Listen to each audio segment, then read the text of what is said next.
What is up, everybody? Welcome to episode number 100 of Liberty Libations. Whoa. We have been doing this for 2 years now. I thought you were going to say too long. No, definitely not too long. Way too short. By my calculations, we have to do this for another 18 years to get to 1,000 episodes. So, Okay. so that's Let's just say we've been doing it for 2 years, which is maybe a year and a half too long. All right. This week, first off, for all the audience members out there, you can play a game of bingo. You can go download your own bingo card, either from a tweet that we put out yesterday or from the episode description in YouTube or Rumble. Throughout the episode, the six of us will say and do things that are on that bingo card most likely. And if you get bingo, what you have to do is you put it in the chat. You say bingo, you tell me what card number you have and which row, column, or diagonal that you got it on. And then I will confirm that it's real, and you will win a $50 gift code to our merch shop. So that's the prize for tonight. Also, throughout the show, we will be playing a drinking game. So we have 36. Because we didn't drink enough already. Uh-huh. Yeah. We have 36 items that will trigger a drink. And one of the items will trigger us to finish our drink, which that one, if the audience wins trivia, we have to finish our drinks. Okay. I have two drinks, so I get to choose which one I finish. You have to no. Yeah. Finish the fuller one, whatever's the fuller one. Yes. Okay, that's fine. This is our first drink, everybody. Grumpy says, "Hey, y'all." Cheers. Cheers. Like clockwork. All right. That was the very first one. Let me mark that off the list. There we go. Yeah, Grumpy, number 100. You're darn freaking right. Darn right. Normally, you will hear this. I just didn't have it up in time. The drink button. That's the drink button. Nice. I just didn't have it up quite in time. All right, Zach, what are you drinking? I drink. Go ahead, Zach. Zach, what are you drinking tonight? Black cherry White Claw. There you go. That's a good White Claw. Zane, what do you got tonight, man?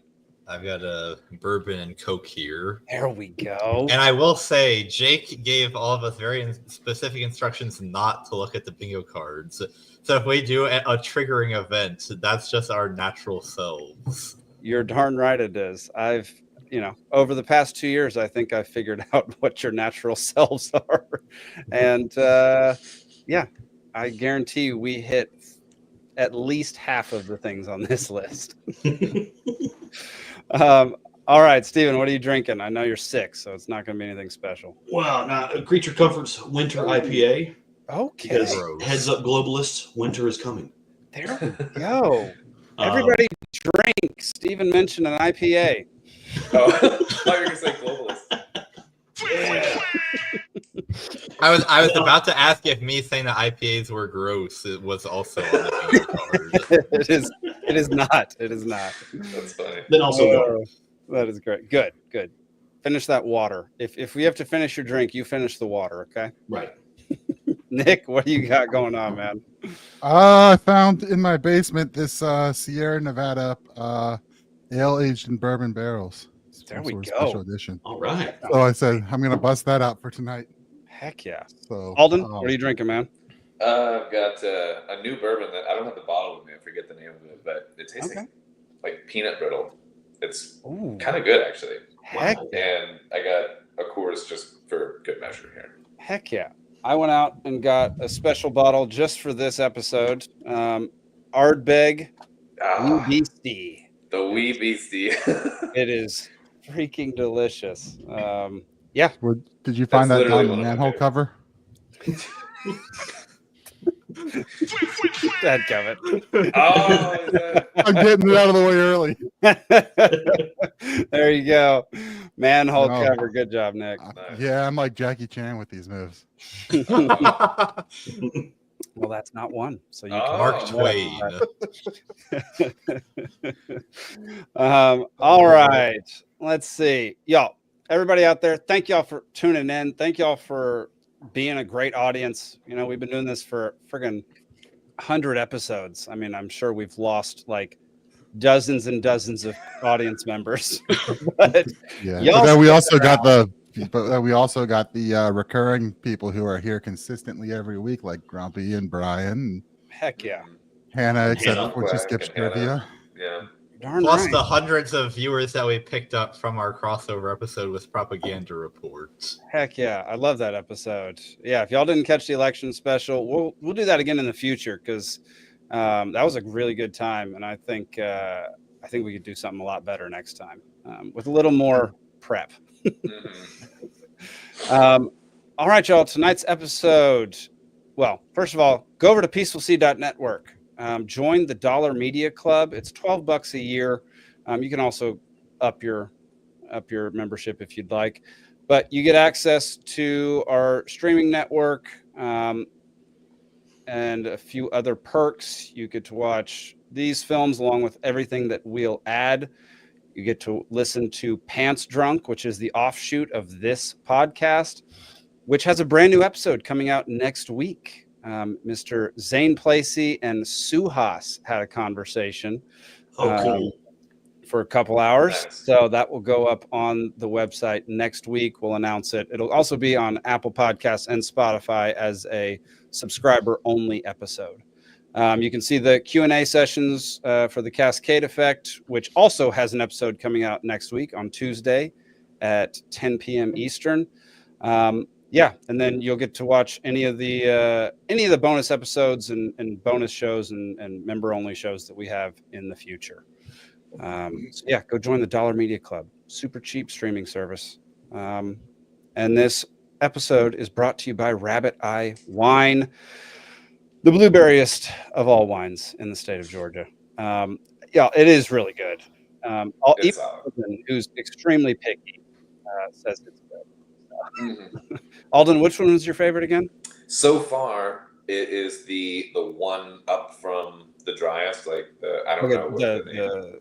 The powder blue or Yeah, and I still need to the try semi-sweet. Tiff Blue. Nice. Yeah, the powder blue is really good. Oh yeah. The Tiff Blue, it just gets too sweet for me. Like the powder blue is about the sweetest I can do. Like I love the balance of that one where it's like, yeah, because it's the driest one, like the blueberry in it. It's like it's got like almost like a tartness to it, and some people like that, some people might not, or whatever. But yeah, the one up from the driest is like really balanced. heck yeah. So yeah, if you're in the state none of of Georgia, them, go ahead, Zach. none of them are as sweet as you would think. Like I agree. powder blue tasted- is pretty dry to me, and then Yeah. even like the super sweet, that sounds gross to me, but it's not as bad as you would think. Like I Yeah, tasted it well, that's first. Because like me, I would think it's like the Manischewitz, where it's going to taste like grape jelly, Yeah. and no, it's not like that at all. It's If you like ice wine or port or something like that, that's like sweeter, think of it more like that than like something that's like just cheap and sugary and gross, but it's sophisticated and sweet. Like it's actually pretty good. Yeah, it really I is. drink port sometimes, so I didn't mind it, honestly. Yeah, no, I like a good port. Not too much of that either, though. That's extremely sweet. No, it really is. That's why they have port glasses that are like this tall, like Yeah, exactly. little cordial glasses or whatever. Exactly. Yeah, Zach, can you keep an eye on the comment section for me? Just just throughout the show, because I got to be doing the Yeah. whip. I don't know what triggers those, so I guess I'll have to bring up like everything. Or Yeah. Oh, was I supposed to that- look? yeah. Well, bring up. No, I'll know at what point to start looking. Don't worry It's about a it. Okay. full-time I'll bring job up things I managing suspect the too. drink But The audience doesn't have as many triggering effects because I figured they could just be in the comments, just sitting there triggering the ever living crap out of us. They till we're would, too. hammered. Just spamming. Yeah. So they don't trigger as many effects. They need to focus on bingo and winning a $50 That's a bingo. gift code. So exactly. Yeah. Um, somebody, calling out that you don't have hair I don't know if that one made the bingo. That I'm one sure did you're used not to make it. it. That is very apparent. Everybody knows that I don't have hair. Yeah, and I'm proud of it. Y'all can shove it.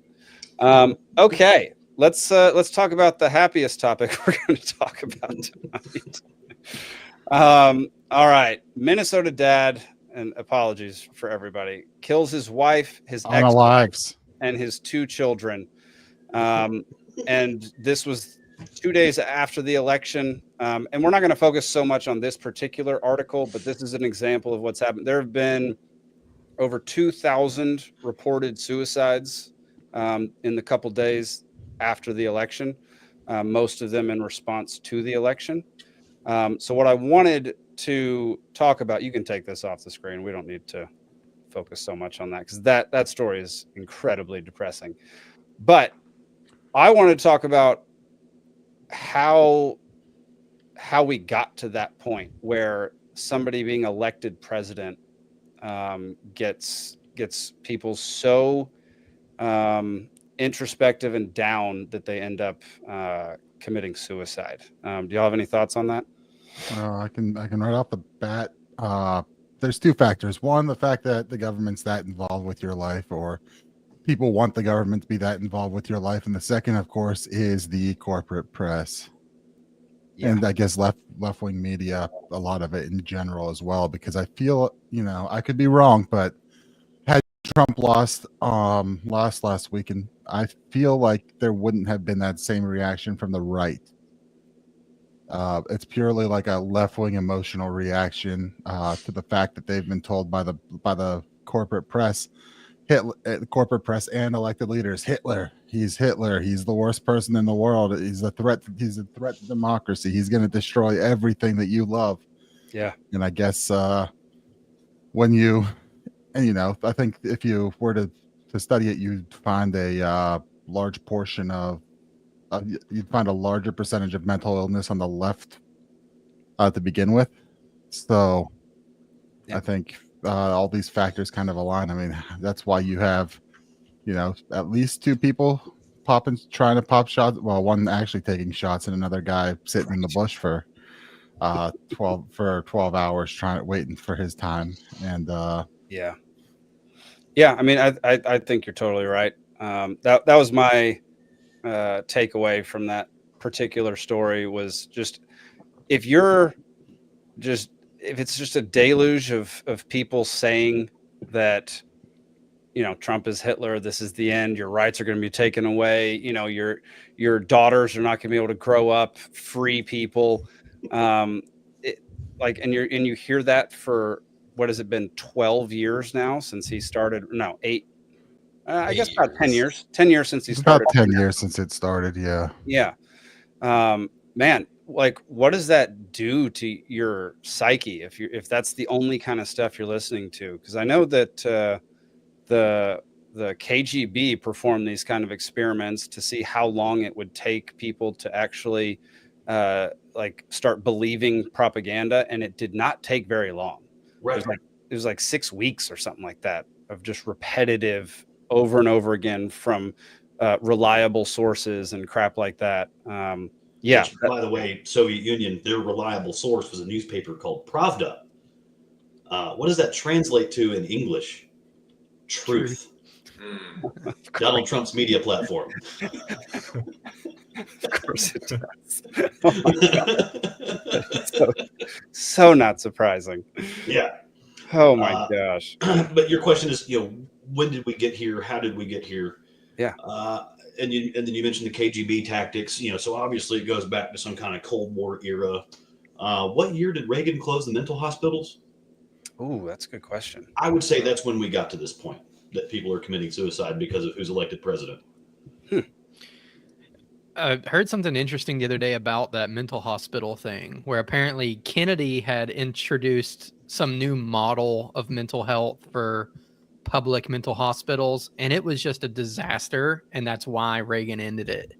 So he ended it and replaced it with nothing. But it was the electroshock therapy, stuff like that. I mean, yeah, they were using some inhumane, unconventional methods that's why they got shut down. But again, I'm sure a massive portion of it was providing legitimate services. Just like the same argument for Planned Parenthood. Oh, well, we give mammograms. Well, It's like, hey, you there was electrocuted the- this guy on accident, but hey, Right. Well, there was These folks got the Kennedy sister who was mistreated in the asylums. That's Oh, yeah. true. So- Yeah. Didn't she get a lobotomy? Yeah. Yeah, Yeah. something like that. Although they did it to her, it's not like Yeah.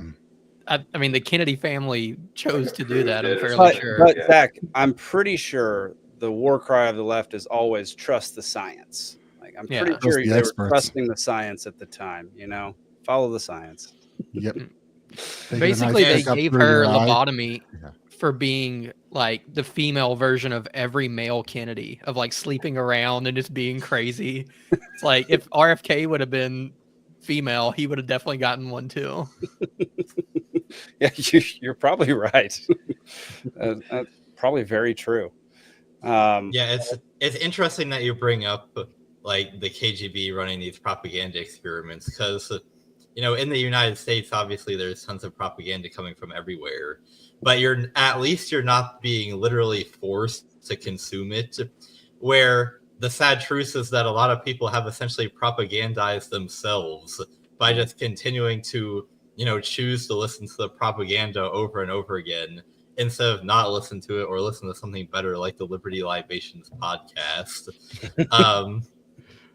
So, and then, all of these, campaign officials, politicians, legacy media are trying to come out now and say, like, Kamala Harris's concession speech is a perfect example of this, where she spends the past 6 months saying, if we elect Donald Trump, it'll be the end of democracy. All women's rights will be taken away. And then Trump wins and she comes out the next day and she's like, everything's going to be okay. It's really going to be fine. We're going to keep fighting. Her campaign manager, Cedric Richmond, came out, I think, the night before and was like, everybody, we're still counting the votes. Go home and have a glass of water. All of a sudden, after they lose, they decide they're going to be reasonable. But it's already too late to be reasonable for the tens of millions of people that have consumed your propaganda. Yeah, they're saving their own asses. Like They're that's covering their ass at this point. They're trying. When stories like this start to emerge. Yeah, exactly. I think the truth is somewhere between what Nick and Zane are saying, where I think you could put some blame on the media, and I would say all media, just in general, really all like large scale media is just like has a role to play in this, where they it's like when a hurricane comes through and they're like everyone is like just like taking advantage of the dramatic situation and never let a catastrophe kind of go to waste or whatever. And the same kind of thing now, like politics is like a natural disaster. It's like a man-made disaster or whatever. We just definitely blow it up and just make a whole thing of it. And but also it does come down to you, like Zane is saying, like you can choose what you consume.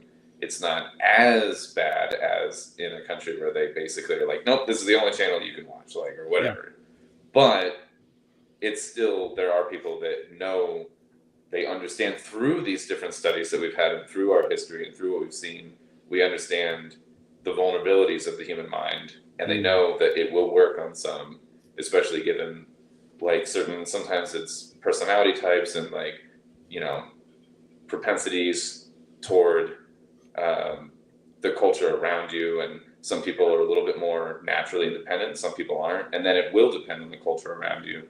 And if the culture around you is espousing a bunch of propaganda and nonsense, it's just organically it's going to affect a lot of people, and it's sad. I want to tread carefully around this subject. Oh, for sure. But yeah, but some of the onus does ultimately just fall to the individual.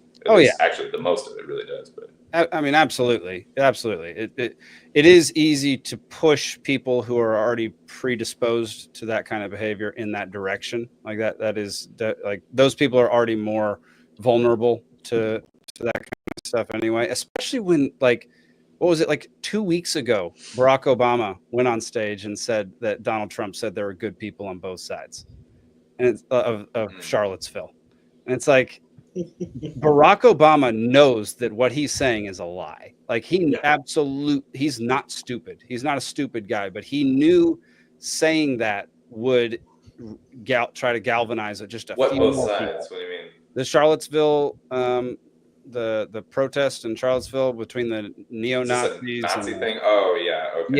Yeah. Yeah, because the next sentence out of his mouth was, except for those guys. Yeah. Right. But they always clip off those types of things. Yeah. Or like 6 years ago. Yeah, the bloodbath thing, like it's just Yeah. one thing after another. It's just we're gonna, or recently it was the Liz Cheney one.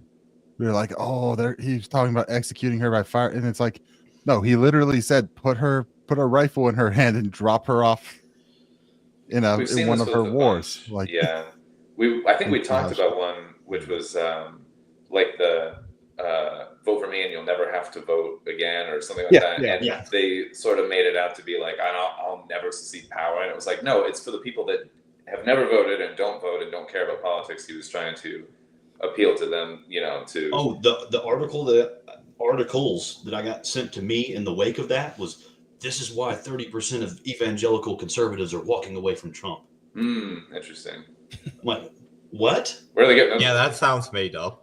Yeah. I'm like, have they read Romans 13:1? I mean, like that's why they're voting for him. What do you? We have a question from Nikki. She says, I want to know why Nick hypothesizes there's likely more or a higher percent of mental illness on the left. Yeah. I think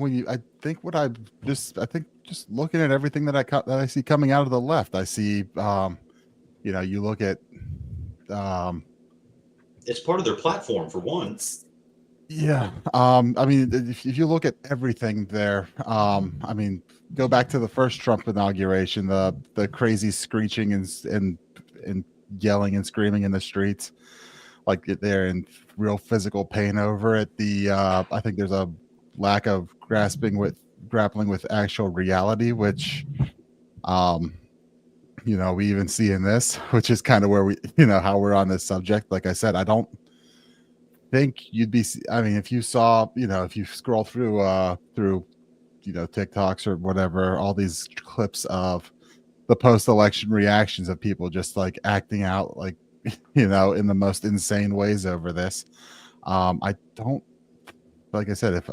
think you'd see the same reaction like that from the right. I mean, I guess you'd have people maybe denying the results of the election or arguing with that, but you still have that on the left too. Yeah, I mean, you have that now. You do have that to a certain extent also, but yeah, I just think like everything the left seems to do seems to just to kind of not grapple with not everything, but I think there's a lot of people in there who aren't grappling with reality or want reality to fit what's in their head, and to me that comes off what so I agree with you in a way. I agree with you in that I think more of them are outspoken. I'm not sure there's more mental illness on the left than there is the right. I think the mental illness that exists on the right is far more private and people don't care and people aren't involved in politics or on social media at all. And so I think what you see on the left, this is just me hypothesizing. It might feel like there's more simply because most of them are online. This comes back to the media thing that we were talking about, and we should be careful what we base our concept of reality on when shown through media. And really, we're probably looking at a fraction of a percent of the population too. Yeah. So it's a small sample. But I do agree with Nick in one regard, though. Like, I do not think there were people killing themselves when Biden won the presidency in 2020. At least I don't remember those stories. I don't remember any stories. I would definitely I'd be interested in seeing some stats on that. I cried the first time Obama won. My friends were making fun of me. They're like, "Man, this should affect you that bad." And I was like, "I'm going to lose my job." Oh, you weren't crying for joy? You're making that up. And I got laid off the next Monday. You weren't crying for joy, Stephen? Yes. Oh man, you freaking racist. Because I finally had hope for the first time in my life. Yeah. No, but okay, so I'll say the conditions are way more ripe on the left for mental illness to be accommodated and incorporated than on the right. Because the entire ideology over there is I'm feeble, I'm weak, I need someone to do things for me, I need someone to tell me how to do things, I need someone to take care of me, I need help with this, I need a mandate to do that.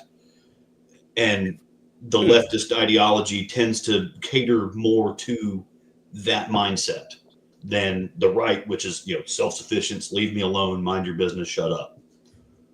Which can, in its own way, I feel like each side is like not handling the concept of mental health well. Oh, of course not. You're probably because the right is like, what's mental health? And like it just completely ignores it, and like it's like, just kind of like shut up and go to work, type of thing, and deal with it, and then like just drink your sorrows away and whatever, and like bury the boy, just hide it, Yeah, and there's some Quaaludes. Just stop talking about it. I wish we could get Quaaludes too.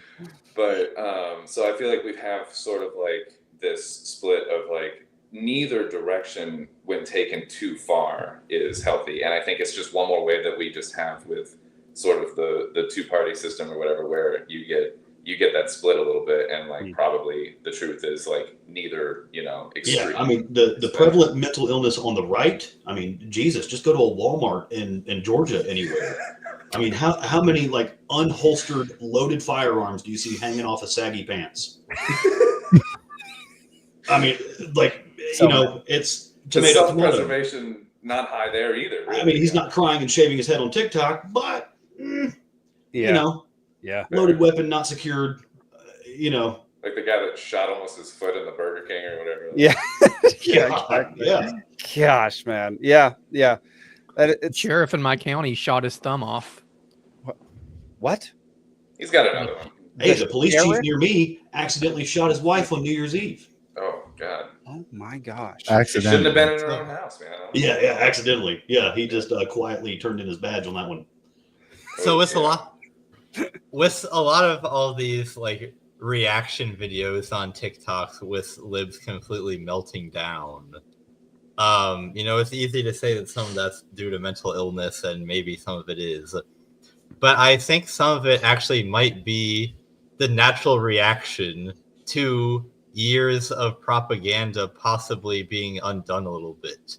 Because what I think the most important consequence of this election is not actually that Donald Trump was elected. I know our second topic is going to be looking at his appointments. Clearly, there's a lot to be desired there from a libertarian perspective. But what I would say is even more important than that is the fact that the left was just utterly rejected. And if you were somebody that was fully bought in to the ideology of the left, and to the extent that when Donald Trump won in the style that he did, it was like 74 million Americans personally rejecting you and everything that you stand for. Then having a complete meltdown and posting it on TikTok might actually be a reasonable thing to do if that's the way that you feel. Yeah, I don't mind that. Because all of these people have been being told for years that the only reason you would ever support Donald Trump is if you're a racist, sexist, Nazi, homophobe, transphobe, blah, blah, blah. And now it turns out that 74 million of your fellow Americans are racist, sexist, homophobe, transphobe, blah, blah, blah. That's a good point. Yeah. If you've been sold the propaganda that much and believe it that heavily, and we talked about this in our spaces last week, maybe find a little bit of your morality in your political party. And if whoever opposes you is immoral, if you find your morality in your political party, then along the same lines, like that's gonna have a strong reaction. I have I'm not nominating my Sunday school teacher. And people need to make that differentiation on both sides of the argument. It's really scary. Yeah. Here's an odd thought too. So we've seen the people that are willing to harm themselves over this. Mm-hmm. So if enough people don't care about themselves, how do they feel about you? I mean, there have been a lot of people out online saying if they see a Trump supporter in the street, they will cause physical violence. Like I've Good watched luck with that. many videos, and I think they're very much underestimating. Yeah, I wouldn't. That's not who. I wouldn't go up to someone with a MAGA hat and start trouble. Like that's not who I would No. pick a fight with. Oh yeah, who was that Proud Boy, Rufio Panman, I don't know. the I don't know. Antifa protester, that really popular video of the rioters in the streets. When the Proud Boys are meeting with the Antifa people. It was I don't know if it was a George Floyd riot. It was some other kind of riot, I think, because George It was Floyd Seattle, happened right? Yeah, I mean, it was New York, it was Seattle. This particular section of the Proud Boys were going nationwide, Gotcha. basically putting themselves in self-defense situations. Gotcha. But Hang Rufio Panman was this guy's handle, and there's a video of him this dude comes at him with like a bat or something, and he just ducks it and just pow. And I think this dude's sunglasses are still in orbit.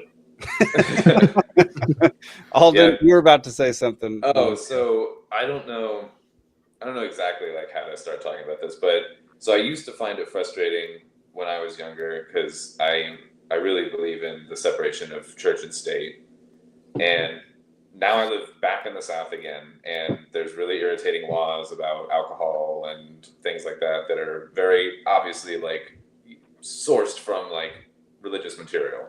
Yeah. And it irritates me. And so on one side, you have a political party that, not for everybody, but for some, sort of like revolves around a concept of like a belief system, a faith, like a moral system, a religious system.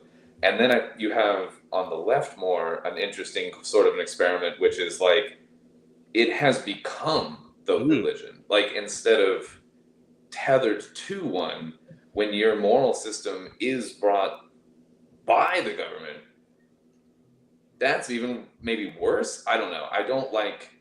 Well, it's the definitely intrusion worse. either. It's Well, definitely worse. So coming from the state of even worse alcohol laws. yay. That's a terrible one. Yeah. It is. I don't feel your pain because they are worse here. Yeah, that's pretty bad. Yeah. But anyway, I think that there's something there really might be something to humans just in general being like very social creatures and maybe having like this need for like a moral system of some kind. And if you don't have, I'm not saying to be, I'm not any particular religion or anything like that, but I'm saying if we recognize that there is that sort of like void of like, the shape, that hole, like in a person, that desire for that, like looking for that structure of how to like guide our actions in life. Mm-hmm. And if you're not careful about you choosing it for yourself, then someone might be trying to take advantage of that and giving it to you, and you might be biting onto something with the fervor of like, or the zealotry of an extreme devout religion, but applying it to something like policy. And you have kind of like, I don't want to be, I'm really trying not to be cold about it, but it reminds me a little of like a cult Kool-Aid thing where everyone just kind of like, has like a mass killing of themselves or whatever because of like a belief system that we all look and go, oh, that's just a handful of people that were, preyed upon. But they're honestly, I really think they're just kind of like normal people. I think that they just didn't have a healthy enough surrounding, I think, and they just had that was sort of an empty space there that was filled by the wrong manipulative or, predatory forces. And I think that our politics are starting to potentially have that effect on people as well. Yeah, man. Well, since you want to bring up Jonestown, remember that was a socialist cult. So There you go. chalk that up for but no, I think to look at that in a lot more nuance is interesting. And the great Daryl Cooper did a great series on that on Martyr Made at one point. That it's one of those multi-hour long multi-episodes that came out over months, and I'd recommend that in that one at least because that is an interesting story. I haven't started listening to him yet. I know he was on a episode with Dave, but I did not. If you haven't listened to Fear and Loathing in the New Jerusalem, you've got to go spend your 30 hours doing that. Okay, deal. I got a few Alden, other the way you just pitched that too, the way you just framed that reminds me of it was a section of Behold a Pale Horse by Bill Cooper. Mhm. Where President Eisenhower's on this aircraft carrier revealing the new era weapon of mass destruction. And they thought it was going to be some kind of bomb, some kind of missile. And it was a whiteboard. And it was detailing social engineering. Yeah. And it was like, we don't have to bomb them.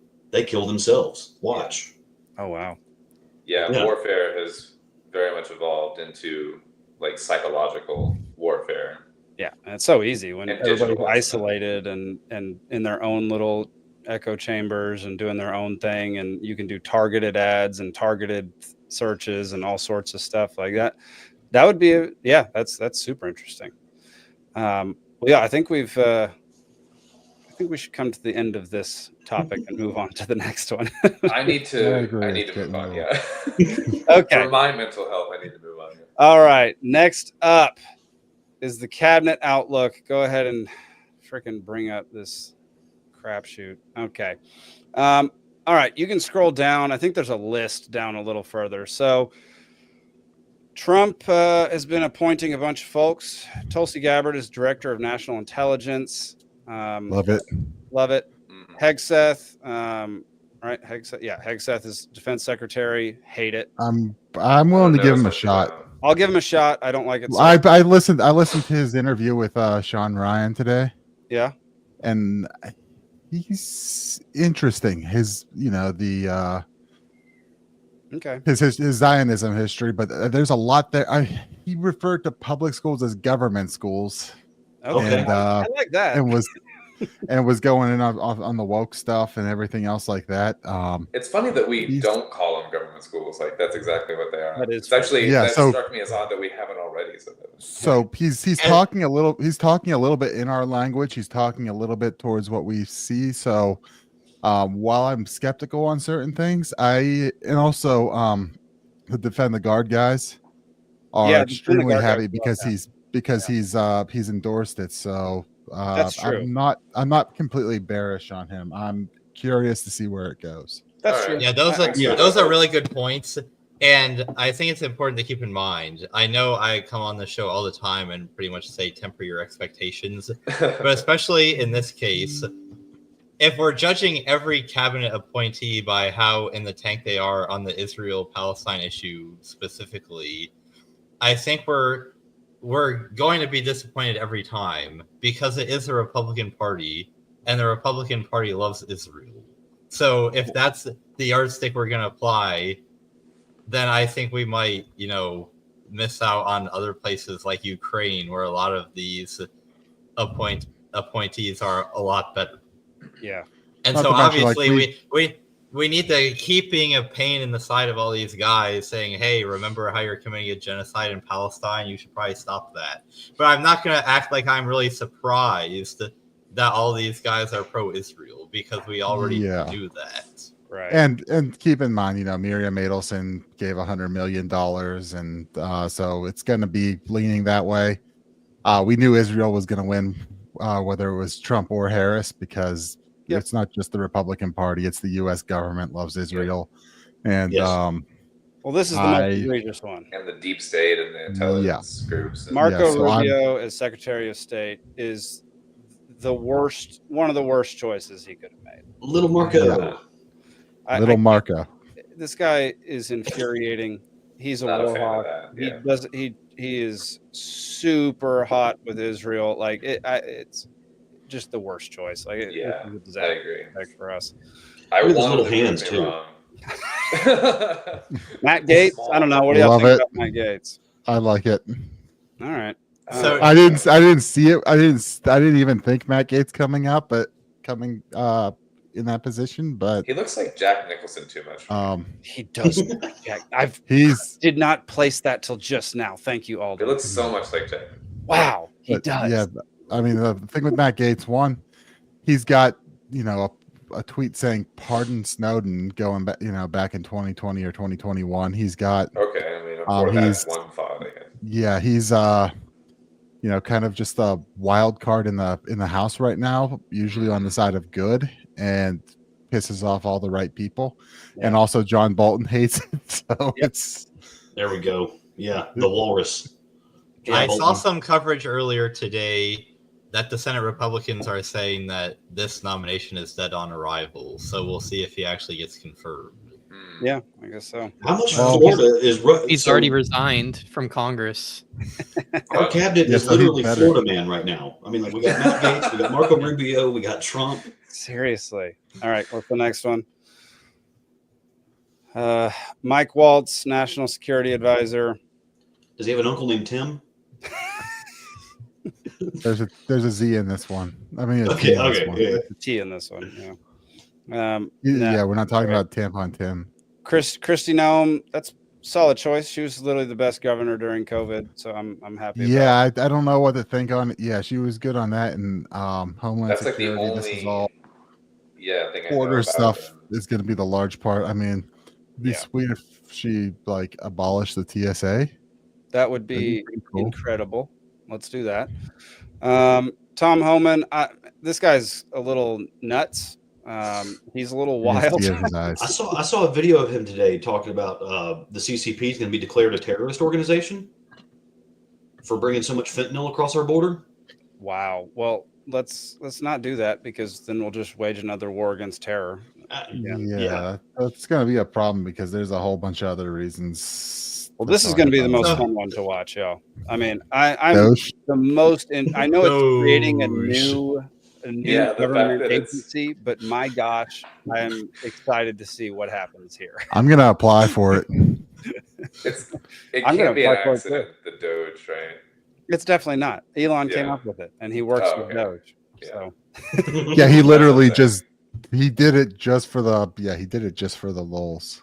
it's hilarious. So I mean, Vivek, his entire campaign was cut bureaucracies. That's Yeah. all he wanted to do. And Elon Musk went into Twitter, cut 80% of their workforce, and it still functions great. So, Yeah. Well, and then what was it? Vivek was talking about one of the things they could do, because he's like, everybody's pressing me of, how are we going to weed out the bureaucracy? He's like, it's pretty simple. He's like, we could go in there and just say, everybody whose social security number ends in an odd number is gone. It's like the snap. Yeah, and he's like, and there's nothing against that. There's nothing stopping that. Yeah. It's a good start. Yeah. Really, the the best, only debate they should have is like, which 10% of the government should we keep? yeah.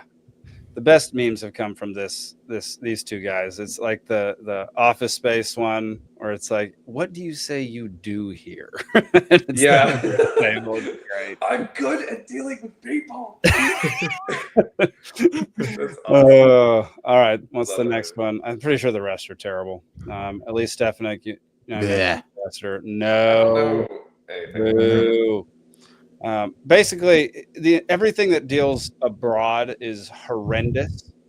Most of the things that deal like in the U.S. are decent. He Yeah, looks like Bill O'Reilly and Zuckerberg combined. This guy. I That's what I'm don't saying. know a ton about Zeldin. I know he had that that he made like waves in his run for governor of New York. I don't know who he is at all. In 22, but yeah, I don't know. But this is the EPA, so like, all you have to do is not make it worse, and we'll be Yeah. happy. Better would be good. Not worse would be best. Susie Wiles, terrible choice. She's very pro-Israel, like obsessed with Israel, basically. Yeah. Don't care for her so much, but she's chief of staff, so who cares? And then he did appoint. Y'all. I believe. What was it? Somebody had to log out and log back in. Oh, Yeah, there we go. We do it, Stephen, if it was anyone. did we talk Yeah. about RFK Jr.? What's he up to in this? That was the next That one. one. He is the Department of Health and Human Services, That's what I thought. Okay, yeah. which on the one hand, I like. On the other hand, it means the human services side of things just means he's going to expand government in that regard, which That was my concern with it. Yeah. That's why you have Doge to balance it out, right? very true. You got- They tries to expand, they cut. Yeah. Except Doge isn't a cabinet level position. It's like HHS taking- is. Uppers Yeah. and downers, I they kind know. of cancel out. Yeah, But You I know, think- a lot of this will come down to, Trump's, the big man. He's got to step up and listen to Elon and Vivek and not listen to all the other guys that he's appointed. And hopefully he will. Yeah, But, I you know- agree. And one thing I do like is that Donald Trump Jr. interacts with Dave Smith on frickin' Twitter. So at least we have somebody Filtering. nearby. Yeah. Even though Don A Jr. degree said no away. neocons, and then they proceeded to appoint neocons. He said he's on it. He didn't say no neocons. Dave I said. thought he did it. Okay, it was implied no neocons. Well, also Donald Trump Jr. doesn't have full control over everything, and I think it was just also- implied about Pompeo, yeah. Yeah. that's and that fair. didn't happen. Oh, what And they all them do? really got the worst out. I just There's wanted to no see bad what would people. happen. Oh, it's a flashlight. Interesting. It's my Oh, gun. nice. Yeah, I don't know. So far, there's no Oh, I one. screwed up my color. You Look, did. RFK is just gonna take the fluoride out of the water, and he's gonna get rid of. That would be he great. I might would get rid love of some vax mandates or something. And I just. I don't mean, like if the idea of another banning- COVID were to happen, I mean, think about it. That play is, the pandemic play is out of the question probably for Yeah, the they, next 4 years. So they added more to the um, top of the article after I refreshed. So Oh, nice. he's on here now. I would like to see him in the immunity for the pharmaceutical companies. that would be the best. The liability Doug protection. Collins. Okay, interesting. I hope our veterans get better treatment than they have. Yeah, this guy's from Georgia. Yeah, Hegseth in his interview had a lot to say Yeah, on the that also. VAs in Georgia, if you have hearing problems, they are literally telling you it's better to go to Tuskegee, Alabama to get a hearing aid. Good lord. Do you Yeah. need a hearing aid? Have you considered killing yourself? This isn't Canada. It's Canada. literally Canada, yeah. But I mean, that's how much of a joke the VA is here in Georgia. I mean, even though they've built like 4 new ones this year around Metro Atlanta, Yeah. it's still not enough.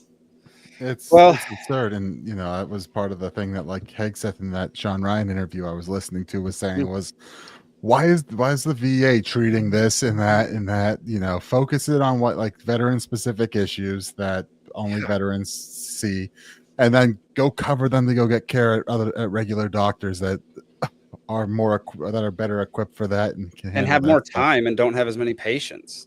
Yeah. That's one of the biggest problems with the VA is they're incredibly overwhelmed and understaffed. And so if they're dealing with every single thing ailment Yeah. that comes around a veteran, that's just not going to work. And Yeah, he's like diabetes. There's no reason the VA should be treating diabetes. Go cover it at a regular doctor that's close to them, that's convenient, that handles that stuff, and just focus the dedicated. PTSD Which I found and to, gonorrhea. right. Which I found to be an extremely reasonable take on that issue. Yeah, I agree. All right. Well, I think we can all agree. Mixed bag. No one's stellar yet, but It was never Yeah. going to be. It was never going to be great, but I mean, I reserve I'm like at a least small hopeful. hope, but yeah. yeah. Well, I mean, they literally made the director of national intelligence someone that they've had on the flight watch list. Tulsi? There you go. Yes. Yeah. Really? Yeah. Is on the flight watch list. I love that. Yeah. So she's gonna hopefully go in there and tear some stuff down. I think You'd think so. I think we could see a lot of good stuff with RFK if he's focused in on, instead of the human services part, if he's focused on like he wants to be, the health part and getting the poisons out of our food. I mean, the more and more I'm hearing on this, just oh yeah, Kellogg's is making food differently here with all these chemicals that they're not making in anywhere else in the world because Yeah. they know it's poison everywhere else, and we say, Well, yeah, we and don't then really the, care. The clean versions that go to other countries Yeah. are still made here. Yeah. Yeah. It's like Dude, we it's don't have a wild. way. It makes Yeah. no sense. So they take the European cereal box and just pour chemicals in it. Like, hey, that goes on the American shelves. But What? the Absurd. American kids like colors more than the European kids, man. But it's absurd, right? You could say the whole libertarian argument. Well, the market's providing what people want on that, but really, it's an issue on the government because the government creates these, these Subsidies. basically ratings of chemicals where they generally regard them as safe until they're proven not, and then they don't go and test them to see whether they're proven or not. Oh, they There you test go. them and they know actually, and they're lobbied. Well, look but the it's other not. way. Yeah, but but basically, once it gets on the generally regarded as safe list, then they'll deny it. They'll fight that it's there's this, there's that. You're a conspiracy kook. We've seen it with everything else out there, and then it's just like, yep, we're just going to keep dumping these chemicals in, and so as much as like the initial reaction from a libertarian perspective is, well, why should the government be outlawing this stuff? And it's like, well, it's kind of the government that's allowed this stuff to get put in the first place by saying it's safe. Therefore, like, you saw it with Roundup, right? They kept saying, oh, Roundup's safe, Roundup's safe, Roundup's safe. And then you finally get a lawsuit that goes, hey, look, we've got people dying of cancer that we can directly link to this. Yeah, people are dying from eating bread. And then Monsanto gets told to bear. Yeah, this is kind of an underappreciated aspect, I think, of the malevolent influence of government, which is that they actually gazump private regulation that otherwise would have been taking place. I'm sorry, pause. Pause. We have to drink just to that word. Everybody take a drink. It's not on the list, but my gosh. You should have Zane says a Amendment to the ridiculous list. word on the list somewhere. And then explains the etymology. That word. What was the I'm word actually again? not gazump. I'm guessing the etymology is German. I don't actually know what the I don't know what the etymology is, but it essentially means like to supersede, where you've got all these government agencies that, because they're pretending to effectively regulate, which they're not, but because they're pretending to, all of the other people the people think, well, the government's on this, so I don't need to be paying attention to it. And the industry groups are thinking, well, we don't need to look into it because the government's already got that taken care of. Yeah. So, in industries where the government bureaucracy isn't as intrusive, you have, industry groups that will come in and set industry standards themselves that are actually good. But then the government comes in and replaces it with their own standards that are bad. And everybody's like, well, here are the standards, so we're just going to use those. And if someone says something otherwise, then you get canceled.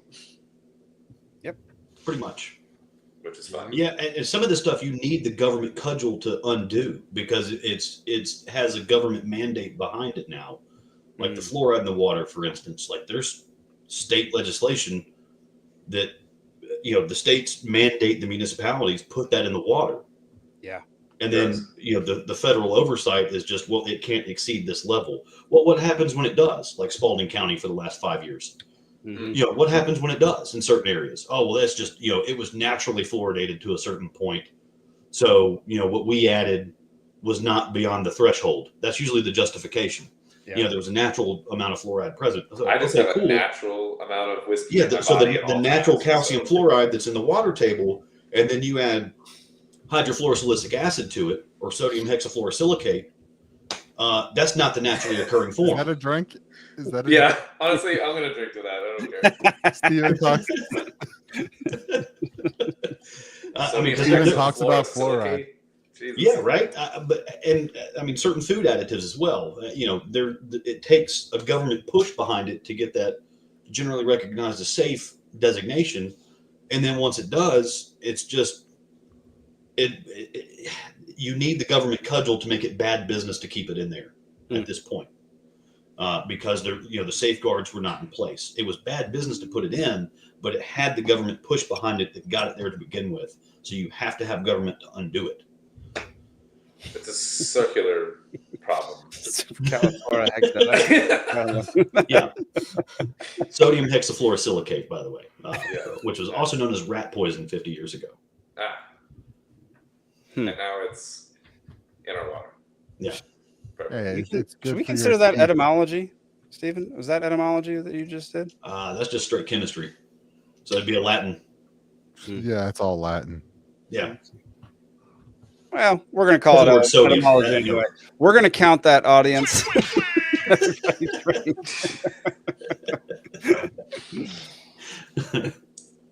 Any excuse to drink. Yeah, I Stephen. like how you gave the etymology of a Latin word. Like its root is Latin still. This is actually its There you go. base form. Yeah. Except for the word sodium. The Latin version of sodium is naphthalene. That's why it's Na on the periodic I table. was just gonna say NA. There you go. Yeah, but the word sodium itself is still a UM at the end, so that's Right.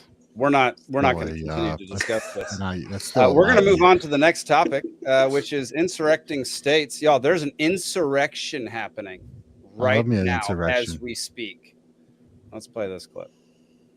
What's Already it got? calling for a California Governor Gavin Newsom already calling for a special. Let me reload. That's it.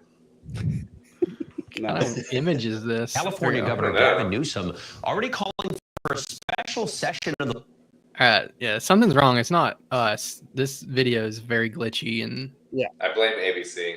yeah. Stephen, you're the one who posted this article. Tell us about it, my man. Yeah, so basically you have Democratic governors J.B. Pritzker of Illinois and Jared Polis, I don't know, whatever, Colorado. Libertarian Polis. Yeah, that's right. He was apparently he seemed to be praising the RFK appointment on Twitter today. Right, but now they hear that there's going to be deportation orders coming around, and National Guard members coming around to help enforce these things. And so you have these two governors are getting other governors together talking about that's not going to happen. And if you try to send in the National Guard, we're going to resist that. Yeah. And they had this quote unquote nonpartisan agreement. There are a few sides like to tackle this one. Cause like on the one hand, I like states revolting against the federal government. Amen. Huge fan of that. I do not understand how they don't see the irony of what they're doing versus what the people on January 6th did and what they've been accusing them of for the last 4 years. Well, they're leftists and they live in their own world and they think that they're right. Yeah, or they just think they can get away with it and no one else will see the irony or the. This is J6 and the city of Chaz got together and had a baby, and that's what this is. I like that.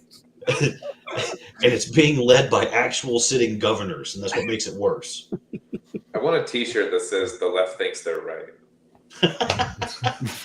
Okay. Put it in the merch store, Jake. We got to make that one. Hang on. I got to make a note. That's so good. Yeah. So with regard to them trying to stop the deportation specifically, the media is already up in arms about how they're coming after the grandmas, they're coming after the elderly, where it's like there are over 1 million illegal immigrants that have already been through the court system and are awaiting deportation. Like they've already been convicted and essentially been sentenced legally to be deported because they're criminals. So how about Mr. Homan? Can we just start with the 1 million literal criminals that are here, and then even if you deport 0 grandmas, the legacy media will be up in arms about how you're exclusively deporting 70-year-old ladies that make cookies for the rest of the neighborhood. They're gonna defame you no matter what you do. But the mandate that has been given is to deport the criminals. It's probably not to deport the grandmas. And because we have over 1 million criminals hanging around, let's focus the mass deportations on that, please. And I would start in those apartment complexes taken over by the Venezuelan gangs in Colorado. Yes, that's actually where the people had their apartments taken over, and now you're going to deport them. That's awful. Hey, is deporting Venezuelan gangs from a military takeover apartment complexes, could that be the cure for male loneliness? Can we do that privately? Because I think that could absolutely be the cure. Right. Yeah, that's a great weekend job. How much does that pay? I don't know. How much can we scrounge up? I think it should be the Libations crew that goes and does it. All right. Well, yeah, I liked that Steven put it in the Discord, and yeah, I just thought it was funny that they're basically just staging like a small scale insurrection that spans across multiple states that isn't as visually violent as like what happened on Well, January. and being so public about it, like that's the part that stands out to me. Like, dude's not even president yet. Yeah. Policies have not been implemented yet. It's No left this infraction virtue has signal. occurred yet, and you're already presuming what's going to happen. Yeah. And you're basing your entire organization on your reaction to this presumptive situation That's that the you're not same even as sure is going to go that way. suicides. Yeah, Same exactly. situation. It's ahead of it's because you've been told something about it, and culturally, it's this whole norm, and it's like not even waiting for a certain policy or hammer to drop or whatever. Like it's, Well, and then in the Senate, Bitch McConnell has already created a bunch of panels to get these senators together to resist Trump's policies as well. Rick Scott is like the one single guy on the panel, again, Florida man for some reason, that's going to, go along with it, or at least, weigh on it neutrally, something like that. But, Mitch McConnell is deliberately trying to put people in place that are going to resist Trump. Wish we could deport them.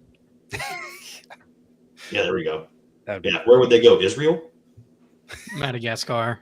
I think they go to Israel. All right, y'all. It's that time. Woohoo! All right. Let me redo some things real quick. Can y'all hear the music? Because I still can't hear anything. Yes. I can hear it.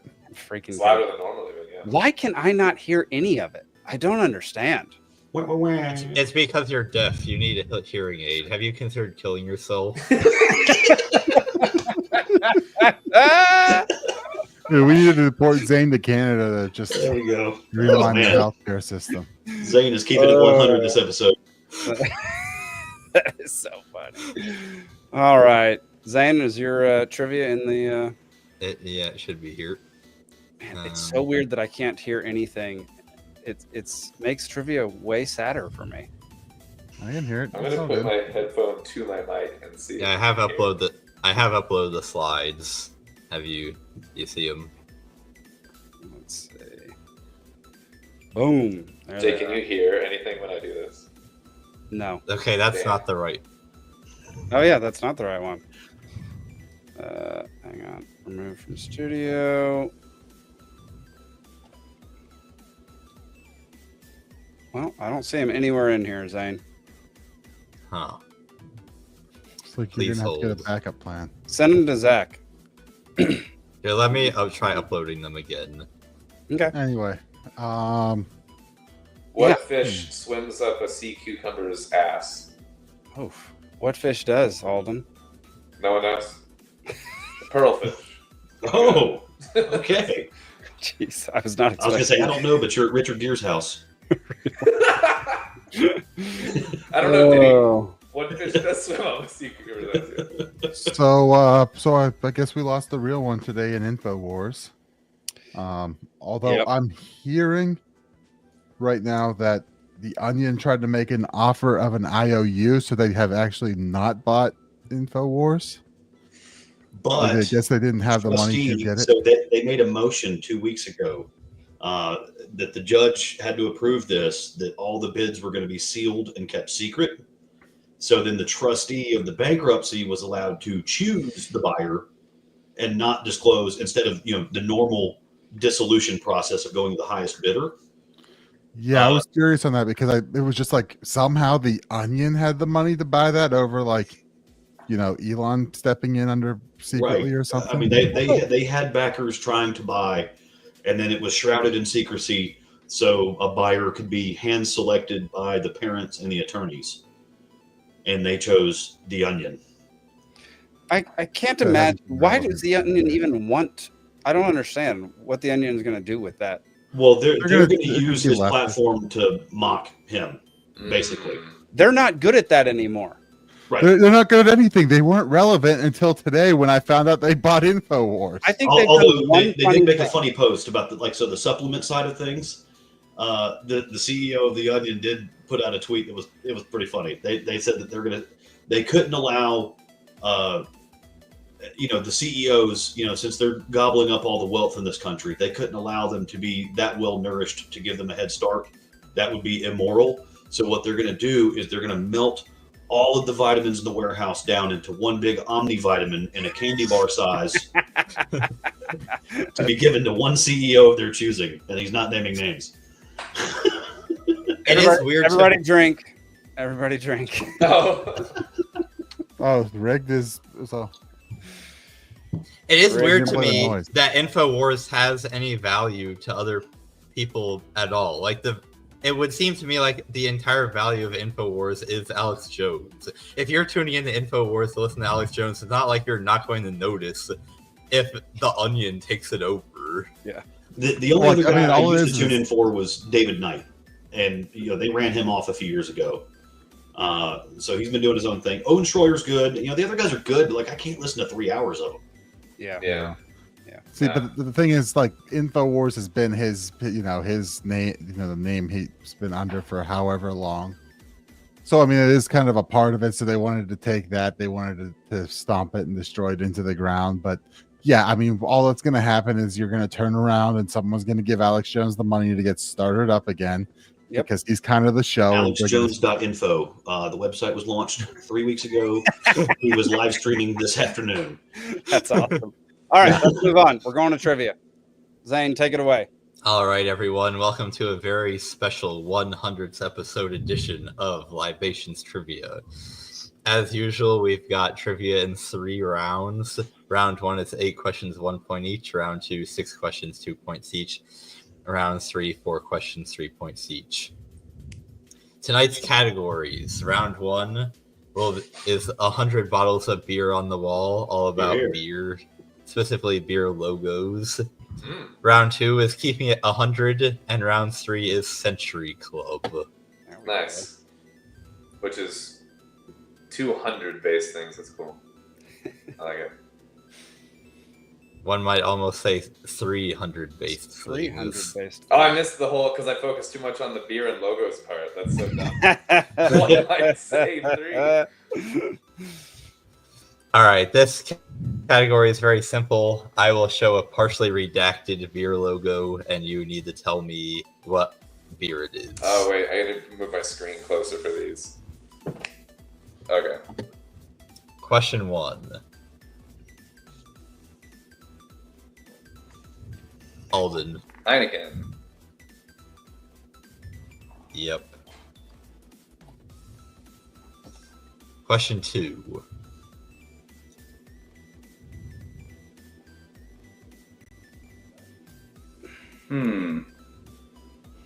Nick. Miller Light? That's... No. Jake. Sam Adams? No. Alden.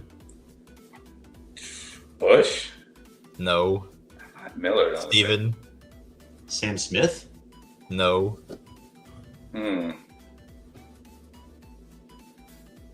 That one, I don't know if I have enough.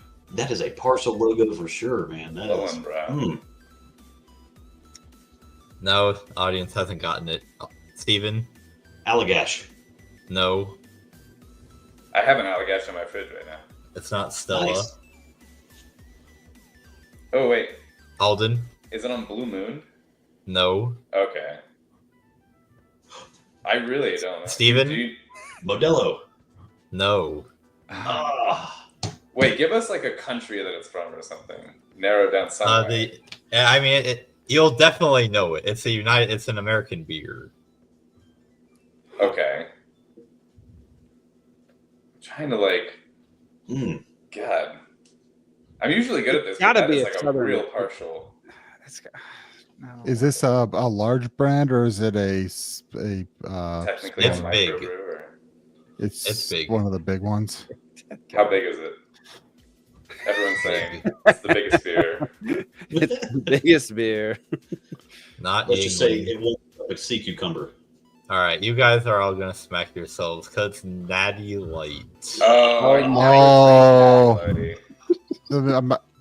I've never even realized that with the amount of Natty Light I drank. I guess I've always just focused on the sadness instead of the logo. Sadness, it was always fun in college. I don't even know if I've ever had it, actually. Question 3. Oh. Steven. I'm still. Ah, Yep. Yeah, that's right. Good job, man. Good job, Steven. Question 4. Alden. Corona. Oh, Good job. because it I means thought the crown. Amstel was a good call. As soon as you Yes. said it, I was like, that's right. Yeah, Corona crown. Hey, there's another etymology. I'd have gotten it if he hadn't. Some quack got it right after you. Oh, man. Question 5. Steven. Blue Moon. There we go. Yeah. Now it's the time for Blue Moon. I knew that Zane was going to put Blue Moon in there somewhere. I reached for my drink rather than the dadgum camera. I love it. Thank you for sharing that detail. That's Wait, like that's my not favorite it. part of the night. Oh my god. Question 6. Steven. Modelo. Yeah, good call. Yep. Yeah, the Especial kind of made it an obvious one. Question 7. Oh, that one was really close. I think Instant replay. Ask the I think audience. Alden got that. Is it Coors Light? All right. His Coors.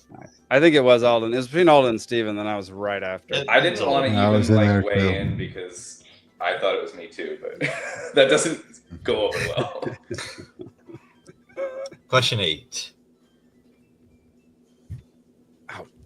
Oh, that one was really close again. I'm gonna go I think I Steven. Ah, Yingling. Yingling. Yeah. Yep. Me America's and Alden knew oldest that one. beer. I knew Yeah. that too. That one I drank a lot of in college. It's a Pennsylvania special. We drank That's a right, ton yeah. of that in college. Is that the oldest American? That's the oldest continually operating brewery. Now, Yeah, that's the right. original IPA that came over here, one of the first ales Mhm. that actually came over here, that recipe is currently owned by Pabst, but it is Okay. not in production. Interesting. Oh. Yeah, Yingling found ways to survive Pottstown Prohibition. piss. Okay, that. Yeah, Yingling found ways to survive Prohibition. All right. At the end of round 1, we've got Jake, Nick, and the audience all with 0. Alden was 3. Steven was 4. Nice. We know the That alcohol. was your round. Man. Good job. Round 2, keeping it 100. For real, for real. What does this mean? Question 1. We're What? gonna- Question 1. The band 100 Gex is most well known for what genre of music, which is like pop, but even more so? Steven. Ska. No. Jake. K-pop. No. What's the band? More so? 100 Gex. 100 get? 100. 100 gack? What the hell is a gack? Brian says pop pop. Double pop. Grumpy says gay pop. Brian and Hyper pop. audience has it. It's hyper pop. I didn't There's even know no that was way a that's a thing. real thing. Oh, Zach's yeah. not Hyperpop? audience. That doesn't count towards audience. Zach's definitely It's not audience. so He's sad. on YouTube. He counts as audience. He doesn't get the. He doesn't He's get just the trying to make us all chug our beers. Yeah, that literally. Yeah, he's, The joke's on him though, because if he Yeah, helps he's you, got to. he Yeah. has to chug his as well. So He probably It's a factored that conflict in. of interest. he is drinking a White Claw, so he's the least affected. Yeah. Does that have less alcohol 8% than? Sierra. He doesn't have an 8% barrel aged ale here. Yeah, or a whiskey. Question 2. What landmark is depicted on the back of the $100 bill? I haven't held a $100 Pyramid. bill in a while. What? Pyramid. That's the $1 bill. That's the one F. Nick.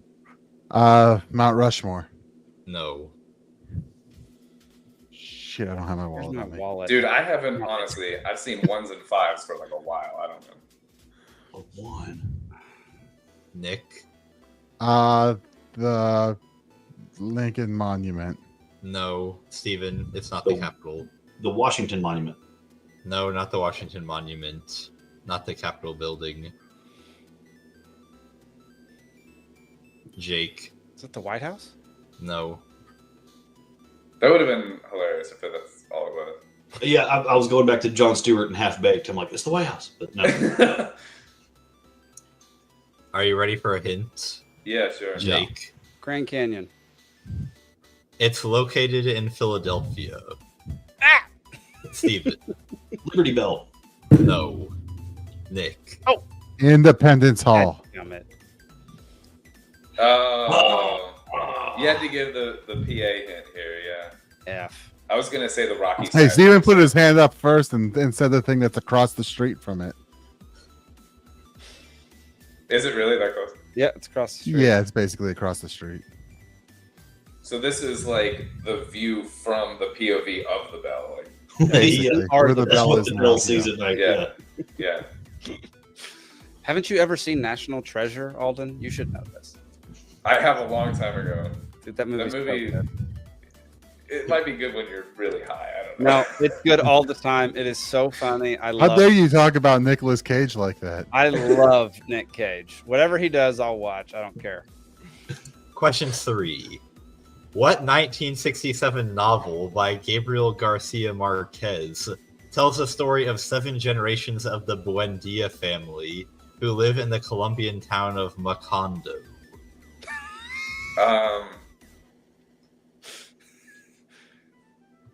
Alden. 100 Tears. No. Nick. 100 Narcos. No.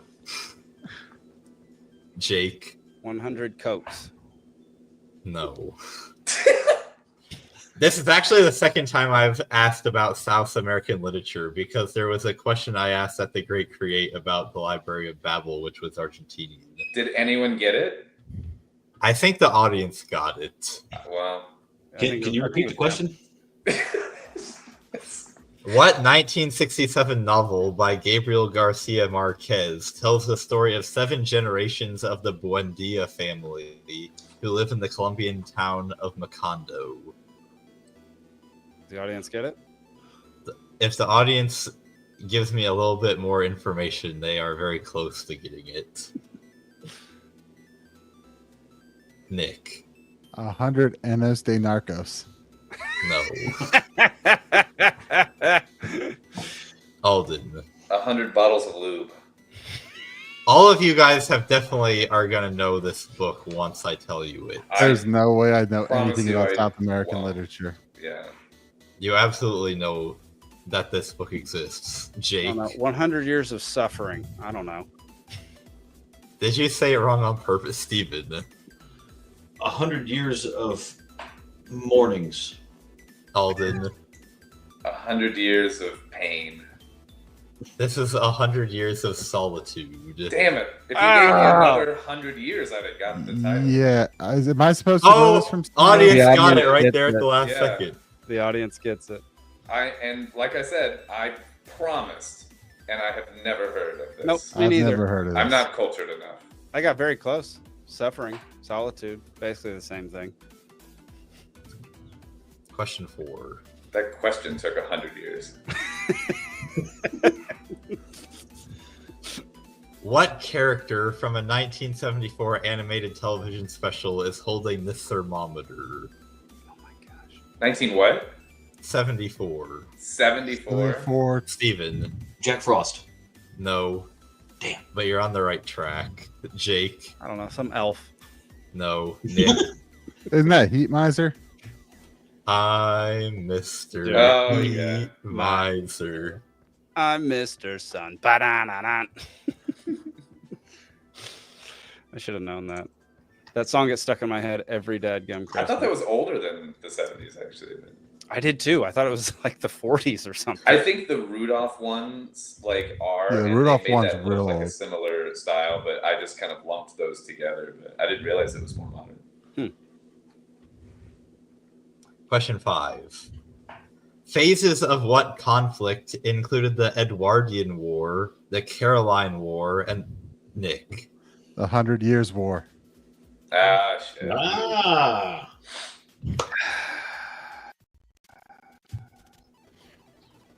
This is depressing. Question 6. What term refers to bourbons that have been distilled in accordance with U.S. government standards dating back, Jake? 100 proof. No. Ah! Dating back to an 1897 law, and that must be exactly 100 proof. Ah. Nick. Isn't this the bottled in bond? You would be correct. Damn it! Yeah, that was. And my bourbon and Coke from earlier this evening was in fact made with Evan Williams bottled in bond. That's a good one to put into some Coke, I'll tell you that. Yeah, I agree. Wait, All Stephen right. left and came back. Do we have to drink again, or was No. it just for the first time? No. And he didn't leave and he didn't log out and log back in. Oh, okay. Right. I'm drinking So anyway. at the end of round 2, we have Jake with 0, Alden with 3, Stephen and the audience tied with 4, and Nick with 8. I made a comeback that round. Let's see if I can keep it up. Usually, whoever wins round 3 wins. Yeah. It's not going to happen for me. Jake, have you to can, get if you all of if them you right. get all 4 of them, you can still. Oh, that's win. right, because he has 4. I forgot. Yeah. Not going to happen. Yeah, my highbrow round 3 has 4 questions, not 3. Everybody drink. Did you say eyebrow? Wayne said highbrow. Nice.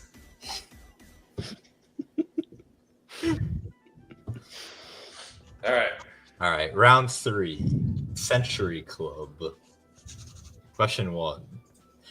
In what sport can a player score a century by scoring 100 runs in Steven? Cricket. This is the sport of cricket. Oh, nice. Good job, I Steven. definitely- Anything weird sports related is cricket. Just a heads up. I think I would have eventually gotten there just because that's the only one of I'd the have only probably, runs. yeah, I'd have gotten I there think, in a little bit. Yeah, yeah, by the end of the question, but that's the only thing that I was working from there. I feel like cricket and curling have weird shit. Brian says it's Worm's ball. That's it. Brian is hammered. He's doing Question. it right then. Question 2. Who's typing? Oh, Steven. a typeface question. Uh, Oh, it's this. Oh shit. this is Ariel. No. Alden. Futura. No. Damn. Nick. Times New Roman. No. No, this is like a. This is a Bauhaus. This is a classic. Yeah, the audience has it. It's Oh, Century nice. Gothic. Good job, Hannah. Okay. All of you guys needed to remember what the category is. Oh, No, I yeah. know what the Oh, category is. I don't yeah. know fonts because that's a ridiculous thing to know. I should know fonts. I'm on Photoshop enough. I'm frustrated an I didn't engineer. get it. I'm not Alden here. Yeah. Let's go. I Alden. should have thought one of about the the worst that's clue this. here. Yeah. So what? I'm about to break somebody's keyboard. I'm gonna Oh, that's break. Steven. About Mary.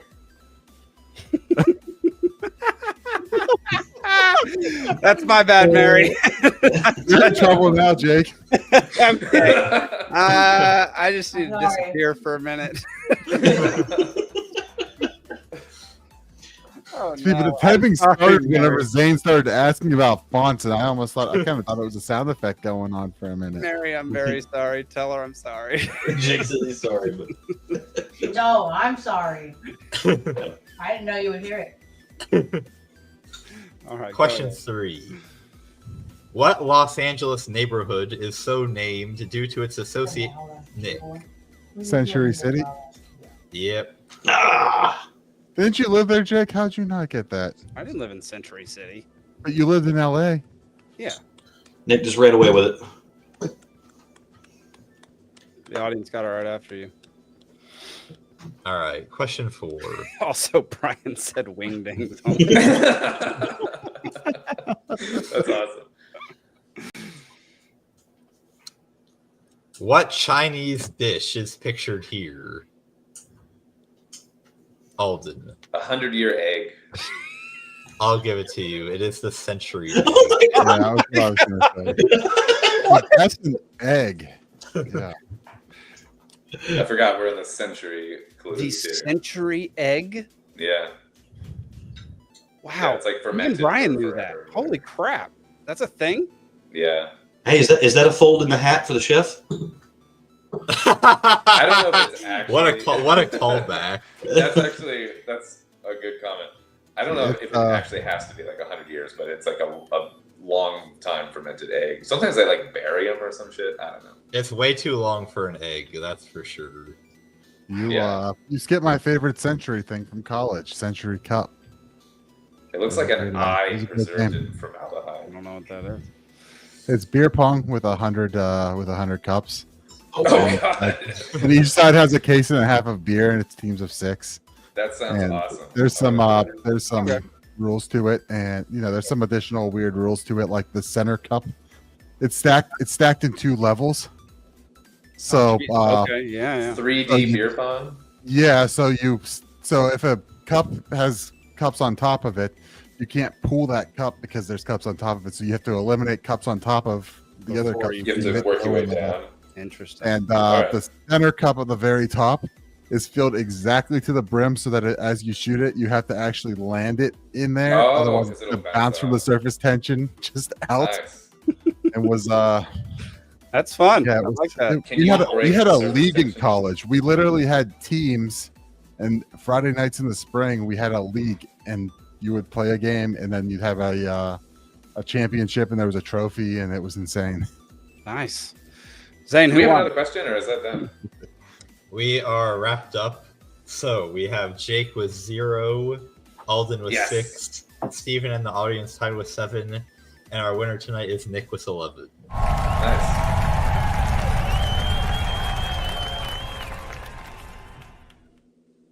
I may have to go to the next trivia because I've been winning too much. I'm winning so much. I'm tired of winning.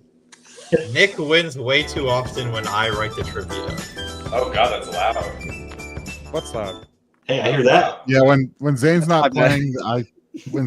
playing, I kind of end up getting it, unless it's like something really obscure or something that Jake really knows, like movies or something.